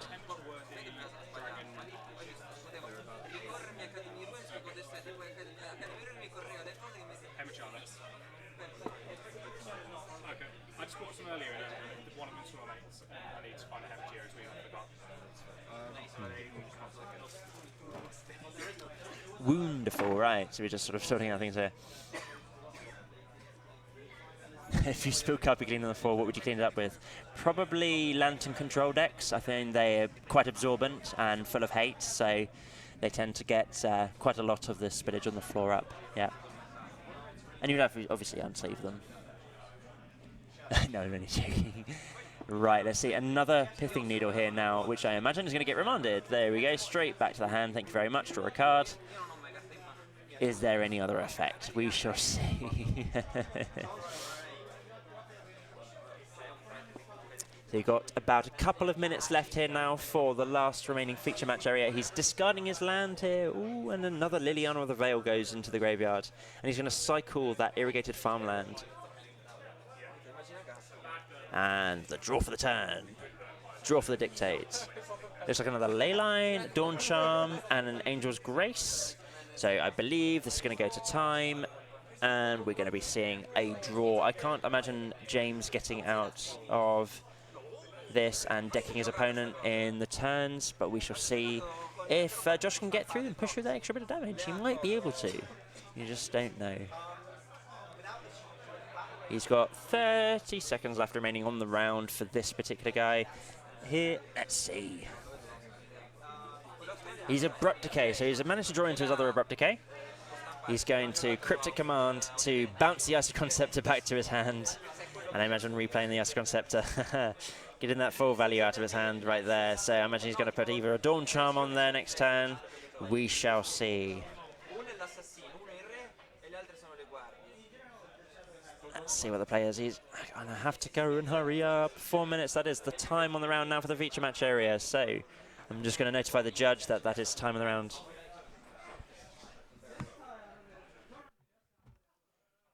That's time for the feature match area now. Yep. Okay, now we're back in the booth.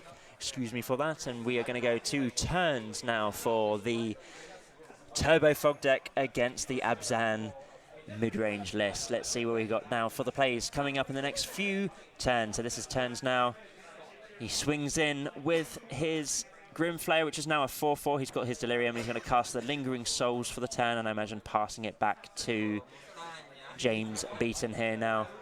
Let's see what the draw was for that opt, and it was another copy of Isochron Scepter. Wonderful. So this is now turn numero uno.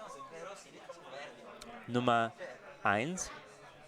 And the play is Isochron Scepter, Angel's Grace. Can you get out of the lock?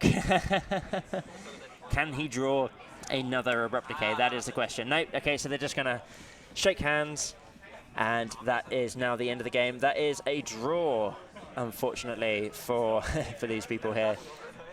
We are going to go back to the booth very shortly. If John is going to come back, it looks like he's not back yet. So we're going to go be right back very quickly, and we're going to go and have the next round very shortly. Thank you. Bye.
Go. The final round is upon us, ladies and gentlemen. John Partridge, Chris Wingrave bringing you the final round of coverage here from our Wednesday Night Modern at Dark Sphere in London. A wonderful venue for those of you who haven't come, and for anyone who is journeying into the Hello City of London. If you'd like to come and join us, Monday for Pauper, Tuesday for Legacy, Wednesday for Modern, Friday Night Magic, Sunday winner boxes, and all those other showdowns. Saturday, sleep. Saturday rest. Saturday is now the day of rest. Sunday is the day of magic. That is how it must be, and this way we must move on. We're going to send it straight down to the feature match area. We have some Mardu Pyromancer versus some Jeskai. Don't do it. So, we give the players a go ahead, and we should be on to game number 1. Well, at least I managed to get the life totals reset. So we've got a Blood Moon in hand for Kian McNabb already. That seems relatively good. Yeah, it seems pretty good. We have a Gideon of the Trials for Ruhan. We're going to pass the turn back. Yep, there we go. And someone has just knocked the table. Looks like he needed to find the lands to start with. Yep, he's going to quickly move it along. They have found there is a camera on top of the table. They can work out where the players should be. Luckily, just adjusting it now. We have readjusted our camera as well to give you a further back view. Yes, so now, we don't need to minimise the table, as we found on Monday with the elf deck struggling to fit on the table. Poor elves. Definitely much better in this way, obviously. Fetching up the basic there. So will it indicate to Rowan that he's playing against a Blood Moon deck? He knows what he's playing against already. They both know what each other's playing, which was the funny thing. So I went up to the table and said, right, can I have a look at your decks? They go, we both know what we're playing. He's playing this, and I'm like, oh, okay, cool. That works really well as well. So we're going to see the swamp here, Inquisition of Kozilek to start with from Kian. We're going to see what the hand looks like for Ruhan. Let's see it there. So yeah, looks like we've got a Spy Bluff Canal. The judge being very judge-like, saying that because he is on stream, he must be as per the normal rules, which is the lands behind spells, the graveyard adjacent to the deck, not across the table as Kian was starting to do. So we're going to see a look at hand. No answer to the Blood Moon, unfortunately. That's it, yes.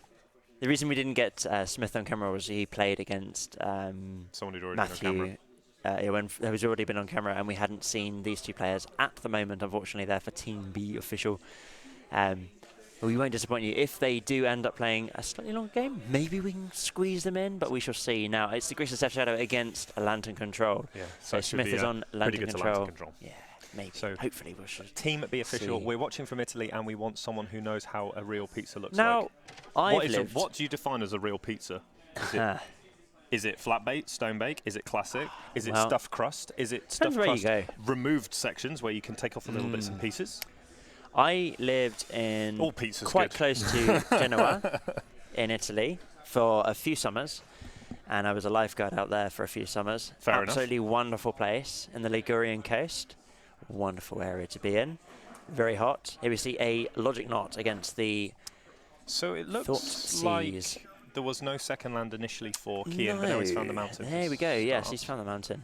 And to be fair, Lantern Control is actually a good fun deck to watch. It was just unfortunately his opponent had already been on camera, so we're always a little bit hesitant to put people multiple times on camera. We want to give the opportunity to see them. And seeing a different variety of decks. We've seen a different deck here now, even from all of them, even in round 3. Pizza question.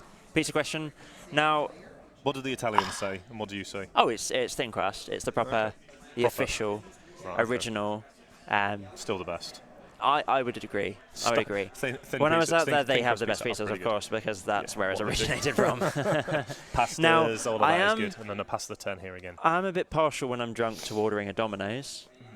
Fair enough, okay. With stuffed crust. Sure, you're drunk, that's allowed. Sort of your Chicago-based thing. Yeah, you are drunk, you are allowed to do that. And being quite happy with it. Yeah. Maybe not in the morning when you see... But then leftover pizza is one of the greatest things about pizza. That is true. Sometimes it tastes better cold than it does when it's heated. Yeah, pizza is one that you can eat at all stages. We see a second Blood Moon, but no third land here for Kian. Unfortunately, starting to struggle with hitting his land drops as we see Bedlam Reveler. Of the dark Blood Moons? I believe yes, they are. They are the old whiteboarded as well. Oh, they're beautiful. It's like heaven. It's like watching heaven. Full tilt. We're going to pass it the turn back. We're going to draw for the turn. We find a Plains. Obviously, a fantastic draw there against the possible Blood Moon. That is, yeah. Kian's now Blood Moon not looking quite as strong anymore. We see 3 mana being tapped and looks like Gideon of the Trials. Of the Trials, yes. The battlefield. That's an interesting card right now. So it's +1 ability, which is going to do now is to prevent damage from a source until the end of turn, or is it until the next turn? Until beginning of your next turn. Yeah. Yes. So it means that you can target a permanent, and in their turn it doesn't do anything. Until your next turn. Yeah. So yeah, it's effectively good. And have there's found the Blood Blood Moon Moon. that he might have managed to sneak in there underneath the... lack of counter magic. Yeah, the extreme lack of counter magic right there. However, he has got his sources of blue and white. The main thing is all of his colours are switched on. That's right. Already yep. with the basic all planes of them being are. so useful, and we're going to see Swing a for crunch 4. here. The 0 ability until end of turn, Gideon of the Trials becomes a 4/4 human creature with indestructible that is still a planeswalker for all damage that would be dealt. Yep. Don't change And this. You don't change this. You Don't asked change about the the subject. pizza. I'm not changing the subject. And We shall maybe see. we shall see if we can get them on camera. Obviously, once this match is done, we'll have to see if the lantern's still Might going. be over that really quickly. You know, who We knows? shall soon find out. I imagine so. the Mardu Pyromancer deck does relatively well against the Jeskai control. Not when with it doesn't draw lands. No, I'm sure. We shall do what we can. Does any deck do well when it doesn't draw its lands? Affinity doesn't need lands. That many He's of them the anyway. first one. Burn also doesn't want to draw its third land. It wants to draw 3. Not 2.5. always. 2.5. 2.5 lands. 2.5 Yeah. lands. We will do what we can to try and get them on camera, depending on how this match We shall goes. see, But obviously, the yeah, players if they deciding get that. how they want to go. Gideon of the Trials going to do quite a lot of work Does he against want to this shoot off Mardu his Pyromancer K-Band? deck. He Yeah, does, so apparently. it looks like 2 damage, discard a card, I imagine. Looks like we can probably discard one of these, maybe the Lightning Bolt can probably hit the graveyard this turn. The Electrolyze and Lightning Helix can be cast this turn. Pretty good. So we're going to... and he's going to target himself and discard Lingering Souls. A very good play there. Okay, right, yes, fair enough. And so 2 you damage get in being- under the Blood Moon, yes. 2 damage being redirected to the Gideon. We're going to see probably Snapcaster Mage targeting Electrolyze. This is a power play of a fantastic There we go. proportion here. Shoot you for 2 in Down the to face. He might actually have just enough burn to burn him out next That turn. is the trick with this. So that's a draw. So burn Spell deck. Queller, that's pretty good. Spell Queller is good. Oh, yeah. Although there's a There we fatal go. push in that. Thank- Yeah, there we good, go. we're Bolt. Done. Right. 3 damage down to 4. Yeah. Even Burns under a Blood out his Moon. opponent very quickly through the Blood Moon. Unfortunately, Kin had a great hand that just didn't really draw anything. I But quite obviously, like the Jeskai burn decks Yes. recently. They've been So, particularly good. Going to go to the sideboard, we already see 2 Null Spellbomb and the Liliana come into play. Looks like another couple of red Yes, a spells. couple of another Lilianas spell are very maybe. good in this match. Yeah, and now we're going to start to look at Ruhan's hand. Obviously, Celestial Purge, a fantastic card against the black Very deck. good. We're also going to see the enchantment removal coming in, the dispels for the spells, possibly the negates as well, which is always good. I bet the Ceremonious- negates come in. Ceremonious Rejection, not as good. The Supreme Verdict, quite a nice one, maybe as alongside these relics Yes. of Progenitus. Yeah, I would put the relics in because you've got some amount of value there coming out of the graveyard of the Mardu Pyromancer decks. Engineered Explosives It as is a solid well. choice. It's a great answering to all of the tokens that they generate. Yes, it is pretty good against tokens, Yeah. as that card is wont to be. Now, the Jeskai deck seem to have shied away from playing that timely reinforcements. You know, the instant speed, gain Yes. 6, make 3 dudes. It seems awkward, right? I mean, they have pretty much fallen away from that card, and burn. Okay, they're playing the Lightning Helixes, so that kind of shores up the burn match up a little bit. But I still think it's a good card, but particularly good in this matchup now. And if Mardu Pyromancer pretends to sort of pick up speed and become a bit more popular, especially in this meta, you might want to go back to playing those timely reinforcements, just so you have those blockers there to sort of trade. Because Helix isn't a great thing in this particular matchup, so but Helix is your main wall card. So timely reinforcements coming from the side, if they start to play it again, is a great addition to this Jeskai deck. And now hopefully we should see some amount of timely reinforcements in the future, because that's a fantastic card. I love seeing that card getting played. Such a life swing change. Get 3 dudes, chump block away if you need to. Really good against these aggro decks, great against humans. So we're going to see a couple of cards coming out. Interesting that you've taken out the Electrolyze. That does seem like quite a good card in this matchup. That seems like a very good card. And He's also some taken out numbers some of amount bulbs. Burn as well. I think I don't like that the as thing is, I much. prefer them to like your Spell Colours. Obviously, you're taking out the Geist of Saint Traft because it isn't as good. It's very easily blocked. Yeah. 2 1/1 tokens will definitely trade off Yes, against the yeah. Geist of Saint Traft. So it looks like he's going back to what the sideboard cards he's going to bring in, and he's thinking quite intently about what to do. Awkward hands here. Not awkward hands, sorry. Awkward Sideboard. choices here for the sideboard of the Jeskai control. And Should see ultimately what decides to bring in. And I think that's always going to be one of the challenges, is how do you actually sideboard for this matchup because it is quite a new deck. This Pyromancer. It's not a new deck; it's been around for a while, but it's really burst onto the scene now with the deck. So it's always going to be. Jeskai is now one of those popular I decks. mean, no, I'm on about Mardu Pyromancer. Sorry, Mardu Pyromancer. Yeah, Jeskai's been around for it's been time eternal. Yes, yeah. Is how long Jeskai has been around for. I know that there's someone probably watching intently now at this stream that plays Jeskai Control. He is. In the chat, just staying fairly silent, but probably slating us for how badly we're saying about his deck.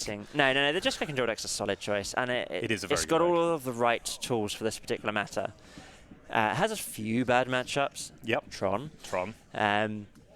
Tron is pretty rough against it for does most things. Relatively well against Lantern Control because of the instant speed draws and having cryptic commands and just the burn strategy of it. It does very well against it. You can definitely easily counter a Witchbane or bounce it back to their hand or and make it difficult to play. Or something, You can sometimes let the Whir resolve and cryptic the bounce it back to hand and draw a card, for example. You've got to be very they tricky. Might not have 5 mana available to them to cast the Witchbane or back into play because Whir obviously goes off of instant speed and with Conspire.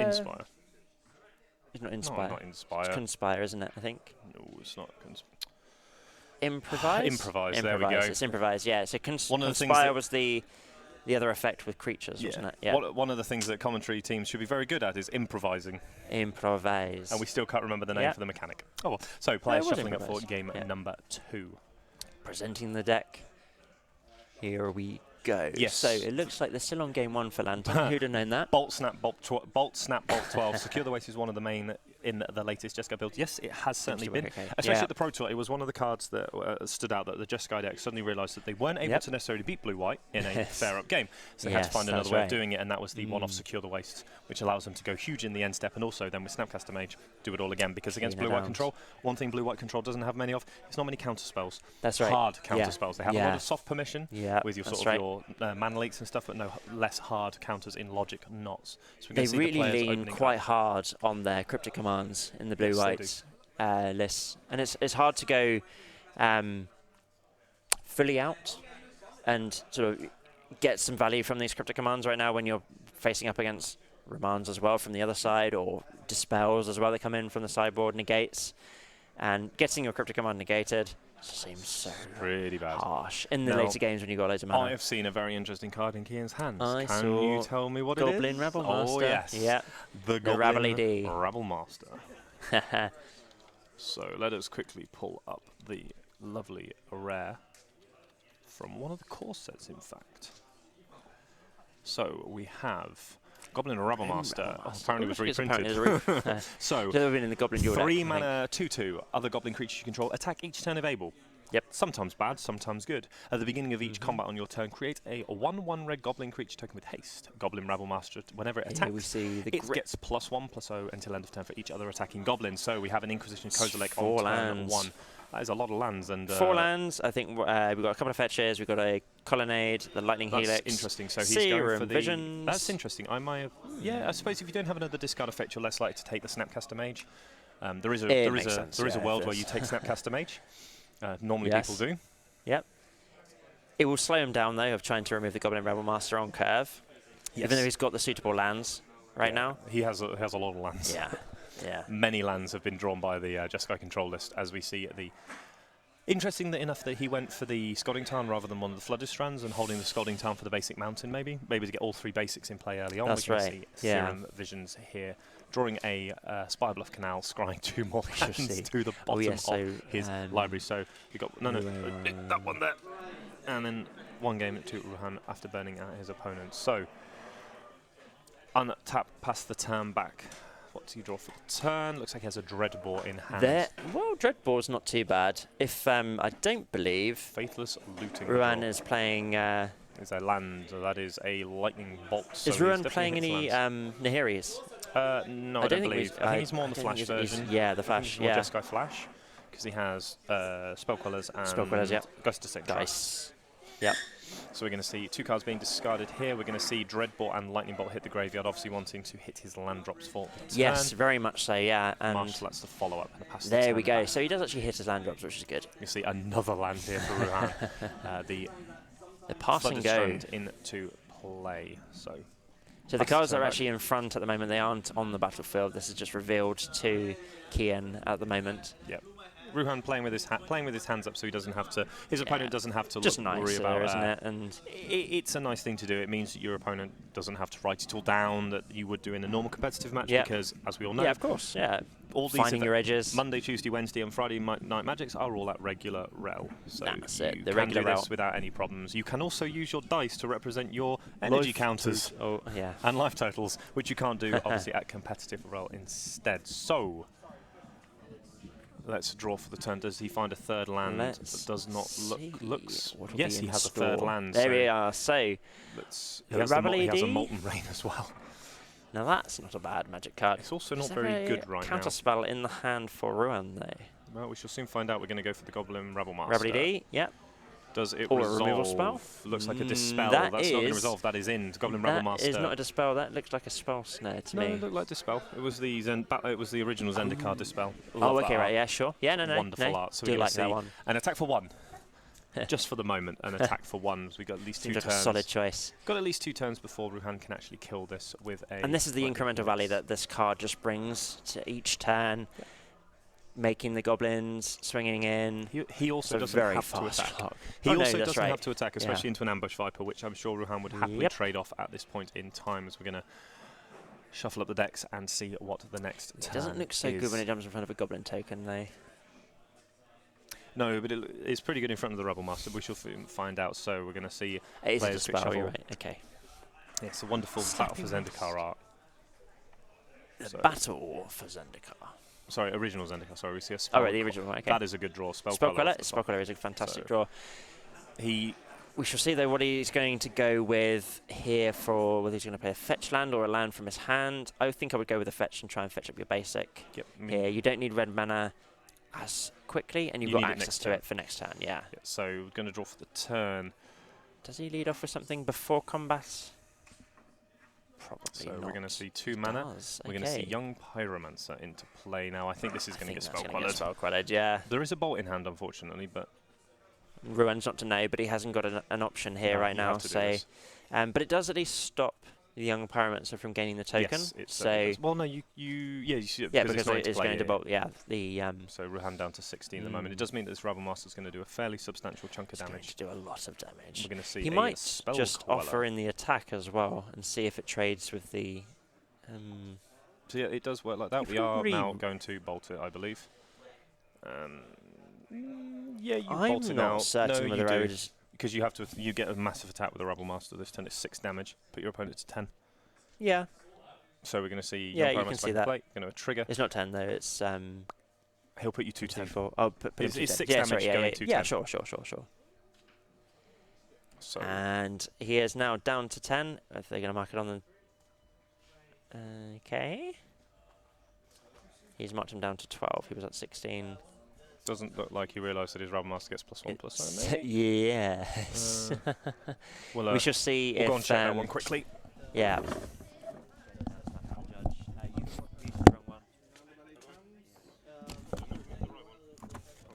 Right. We're just going to get that sorted out right now.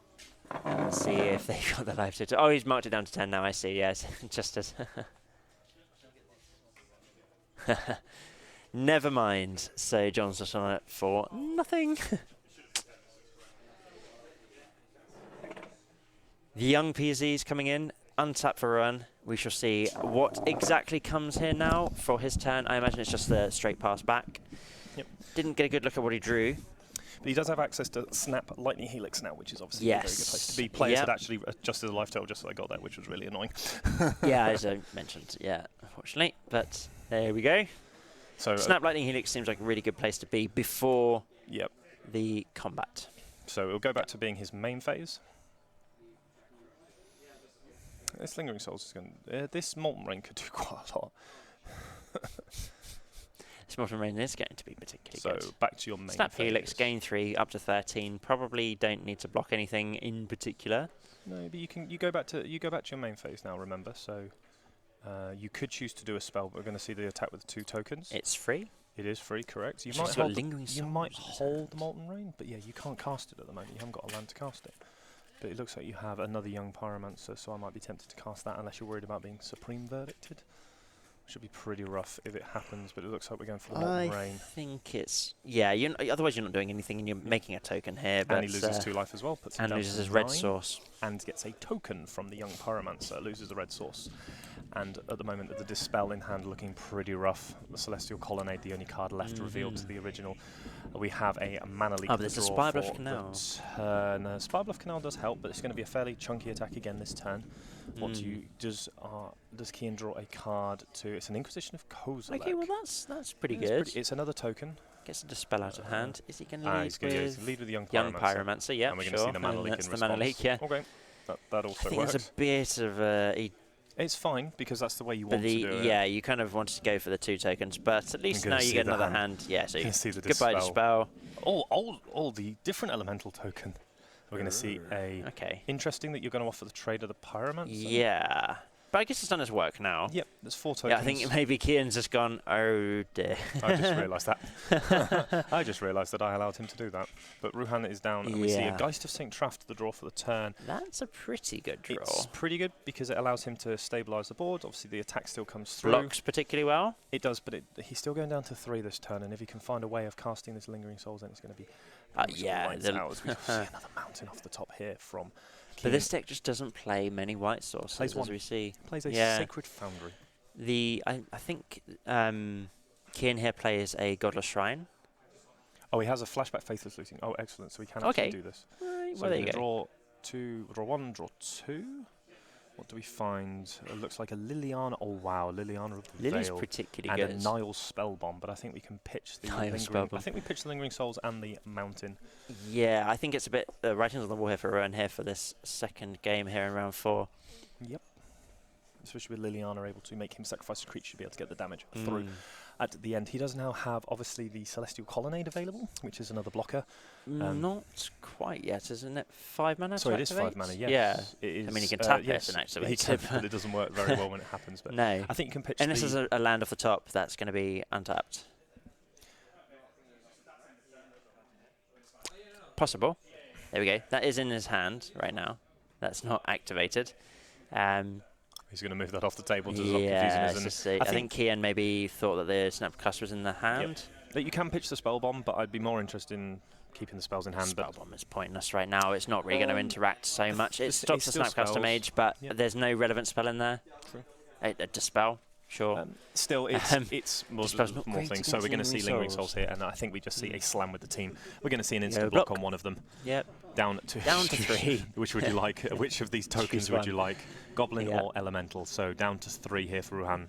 Going to untap, pass the turn back, draw for the turn. Does you find get to block it again. Cryptic Command, which means he can attack this so turn. he can serve in and then at least fog the next thing, or at least no. Actually, he has to stay back for this one turn.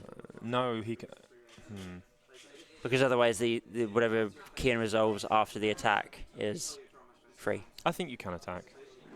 Unless but it's whether Kian sees it first. Yeah. Okay.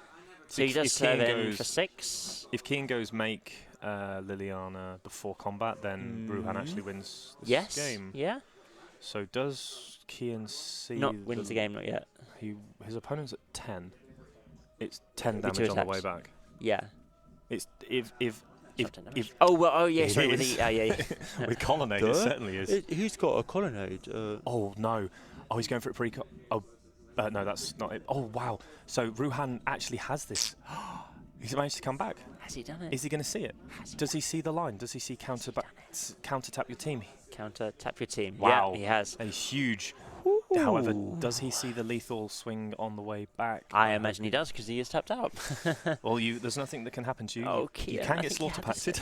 I mean, yeah, sure, that is a magic card. You're going to draw for the turn. I think we see firing there over the Celestial Colonnade and attack for 10. And Kian McNabb, from a hugely commanding board position, is taken down 2 games to 0 by Ruhan Wang. So we shall see if we can get the land control match. Is just one moment? We shall see. I'm just going to mute myself. Matthew, David, Matthew, are you both finished? Completely. Oh, okay. Who won in the end? Oh, right. Okay. Can we get another one? Oh, that's All right, well, that's there you go. unfortunate. Yeah. The Lantern Control has Control already won. Sorry, has already lost. 2-1 to Grixis Death Shadow. Is it 2-1? Yeah, 2-1. Oh, right, okay, right, yeah, sure. Okay, so we can't get the Lantern Control strange. on the camera, but it ended up with 3 matches faster than the Jeskai Control against the Mardu Pyromancer deck. 2-0. Going That was very 2-0, interesting, but actually. That was actually Here quite we interesting, go. that match. One of the ones I didn't expect to see. I didn't expect to see a comeback that quickly, especially bearing in mind, I did not think St. Traff was very good in that matchup. May have been proven slightly wrong. That was two attack steps well, when you draw and critical killed everyone. It's very good at sort of blocking those tokens. Yes, and it then is. if they do go all in, which okay, maybe I think it was the attack for the Pyromancer that into the Snapcaster Mage that sort of really changed that Yes, element of the game. So you can't You had locked the game climb up back pretty much into it. after that. Yeah. You pretty much locked up the game if you kept the Pyromancer alive, and unfortunately he didn't quite do that, which meant that Ruhan was able to make his way back with that match. But That is certainly true. So it's a bit tough to really it's navigate really that tough to game. have. So unfortunately, they've already finished their match, I'm afraid. So yeah, the, couldn't the believe guy it. Lantern Control lost 2-1. Lantern Control has finished already. You can come and maybe get him on Faster. stream. We should. Maybe I could ask and talk about it. Maybe you could ask him about Lantern Control and the recent win. I need to go and train. All right. Well, you can go and I will. Do you want to interview them? Why not? Well, let's just get him down here if he's willing. Should we see if he's willing? Yeah, why not? Yeah. Which one is it? It's David, I think. Right. I don't know. David. David. David. David. They want to have you on stream. They want to get you on stream. Is it Simone? Yeah. There's a few people. There's quite a few people. Do you They want to come and talk? they couldn't quite believe that you won so quickly. English, so it's fine. Is it? Yeah. Ciao ragazzi, ho perso. Well, you can sit here for a come minute. and have a chat with them for a few I can't minutes. really speak to them. Okay. Yeah, come and have a chat with them. There we go. So Hey guys, there we go. you want Claudio not that. Zeni? No, he's still playing. He's Oh, playing. is he still playing? Oh, right. I see. Yeah. Okay. They were calling for you and they were calling for Zenny. Yeah, I so lost against Grixis Death Shadow. It's fine. Hard matchup. Yep. And you were playing. I'm playing Lantern. He's Of playing course. Lantern Control. So yeah, I thought we thought so. So. You should have put me so on the feature match. Like, Yeah, probably. It wasn't my fun deck choice. to but watch. it's an interesting deck to watch, isn't it? Yeah. How do you find the Grixis Death Shadow then? Is it It's a hard matchup, but so? What's it's kind of the fun. key cards that you need to hit? well, with Wear them? of Invention and Ensnaring Bridge, and Sure. Tezzeret to finish the game, and Okay. some welding jars, Some and welding jars, yeah. Thoughtseize, bit Yeah. of everything. Did you find that the like turn 1 hand disruption is almost vital in that match? Not really. So I want to get rid of their call against command or Yeah, something sure. similar. So I wait for a few turns, and like I'm on the draw, so I have an extra card, and like if they Thoughtseize, all my cards are rubbish, so it's fine. Like if they take a Codex Shredder, I don't really care. Yeah, exactly. You've got a lot more of those where they come from. Yeah. And so you've recently sort of just picked up the deck, haven't you? It's not About 3 months ago. Yeah, so in some Yeah. sort of short amount of time. Do you think that War of Invention has been like the best addition to this? Yeah, War of Inventions is insane. I used to play the Jund version, and it was rubbish. Right, yeah. You were just randomly hoping to draw stuff, and War is just really good. So you can play, anything. It's a toolbox deck. So So you got your silver bullets as well. Yeah, What sort of yeah. silver bullets are you So running it's today? just Anything spicy, or is it just a typical? Just typical Yeah, so you've boring got the normal list. yeah. So you can wear for you got main deck Grafdigger's Cage. Grafdigger Cage, Witchbane Orb. Wishbane Orb, and sure. Anything you want. That's Anything it. you want. Yeah. So do you think now that this is probably the best deck in Modern? No, not really. And Nosim's the best. And obviously. yeah, of course, right, sure. So And Emeria. and seems, yeah. the Emeria, yeah. Oh, How has and he done so far? Krarklank's Ironworks is the best. Corklank's Ironworks, right? There we go. Terrarian is one of the best cards in Modern, I think. No, I'm not joking. It's amazing. Sure, right, Yeah. yeah. Is there any decks that you're excluding Grixis Death Shadow? Is there any decks that you find are Impossible to beat. not maybe impossible, but Tron very very hard? And Burn. Tron and Burn. Sure, Yeah, okay. yeah. No, there's nothing really silver bullet wise that you can sort of target with Tron, is there? Except for say Pithing Needles. Needle. Yeah. Two of And those. And So the two in the side. one, two in the main, two two in the main, side? one side. Two main, one side. Okay, that's a suitable choice. And against Burn, I guess it's just wait until you can hit Witchbane Orb Yeah, and hope you and- have any Staring Bridge as well, I guess. But it's hard. But it is hard, yeah. It's hard. It's hard. Great, okay. Right, Okay, well, thanks very much for ciao that. and- ragazzi, ora Claudio sta vincendo, fortissimo. Comunque, un abbraccio, ci sentiamo. Bye guys. Fantastic. Yep. See you later. Thanks. We're going back to John there. Thank you, David. Right. That's it. He's on John Partridge. Right, there we go. So, no, he is not John Partridge. He stole my place and name. Partridge, he stole my place and name. How could he? But no, that was a good one, actually. Thank you very much for coming to visit the... Come back a bit. Come back. We're not done yet. Right. Jesus. Teddy out the pram. You flew through that interview. I mean, I was talking and suddenly it's like, oh, they're finished. Oh, better run back. Better run back. But no, it was good. I really enjoyed tonight. Yeah, we got a big Load of mix. different decks. 8 different decks. No, not 8. 10 different decks on camera? No. You? No. We had 2 Pyromancer decks. Just don't tell him that we're only 9 different archetypes on camera today. All right, 9. Whatever. But no, it was wonderful. That's good. It was really good. It was actually showed, as we were saying at the beginning of the whole stream, of how diverse this format is and how open it is to what you can play. And I think that's one of the best things. So for any of you out there who are interested, play what you want. And don't let someone tell you played it wrong or anything like that, because it's your choice, it's your deck. Yeah. Again, we played 2 decks that weren't even here. Yep. On feature Didn't see them at all. No. We didn't see any Titan Shift, we didn't see any Tron. No. You've got so many decks that you can play. So, yeah.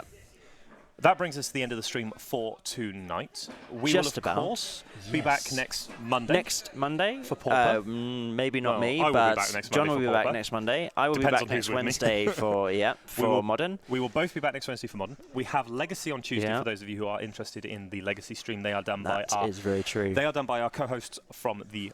I'm not going to say across the Southern Legacy across crew. the landscape of Magic. We have the Legacy players and their commentary team for that. But that brings us to the end. I hope you will join us for Monday for Pauper. Is a wonderful format, as well as this wonderful format that is Modern. We don't commentate Standard. We don't do any of that normal rubbish. Not yet. No, we do not the best yet. of formats. But thank you very much for watching. John Partridge, Chris Wingrave. Take we'll care. be rocking out now. Thank you very much. Good night.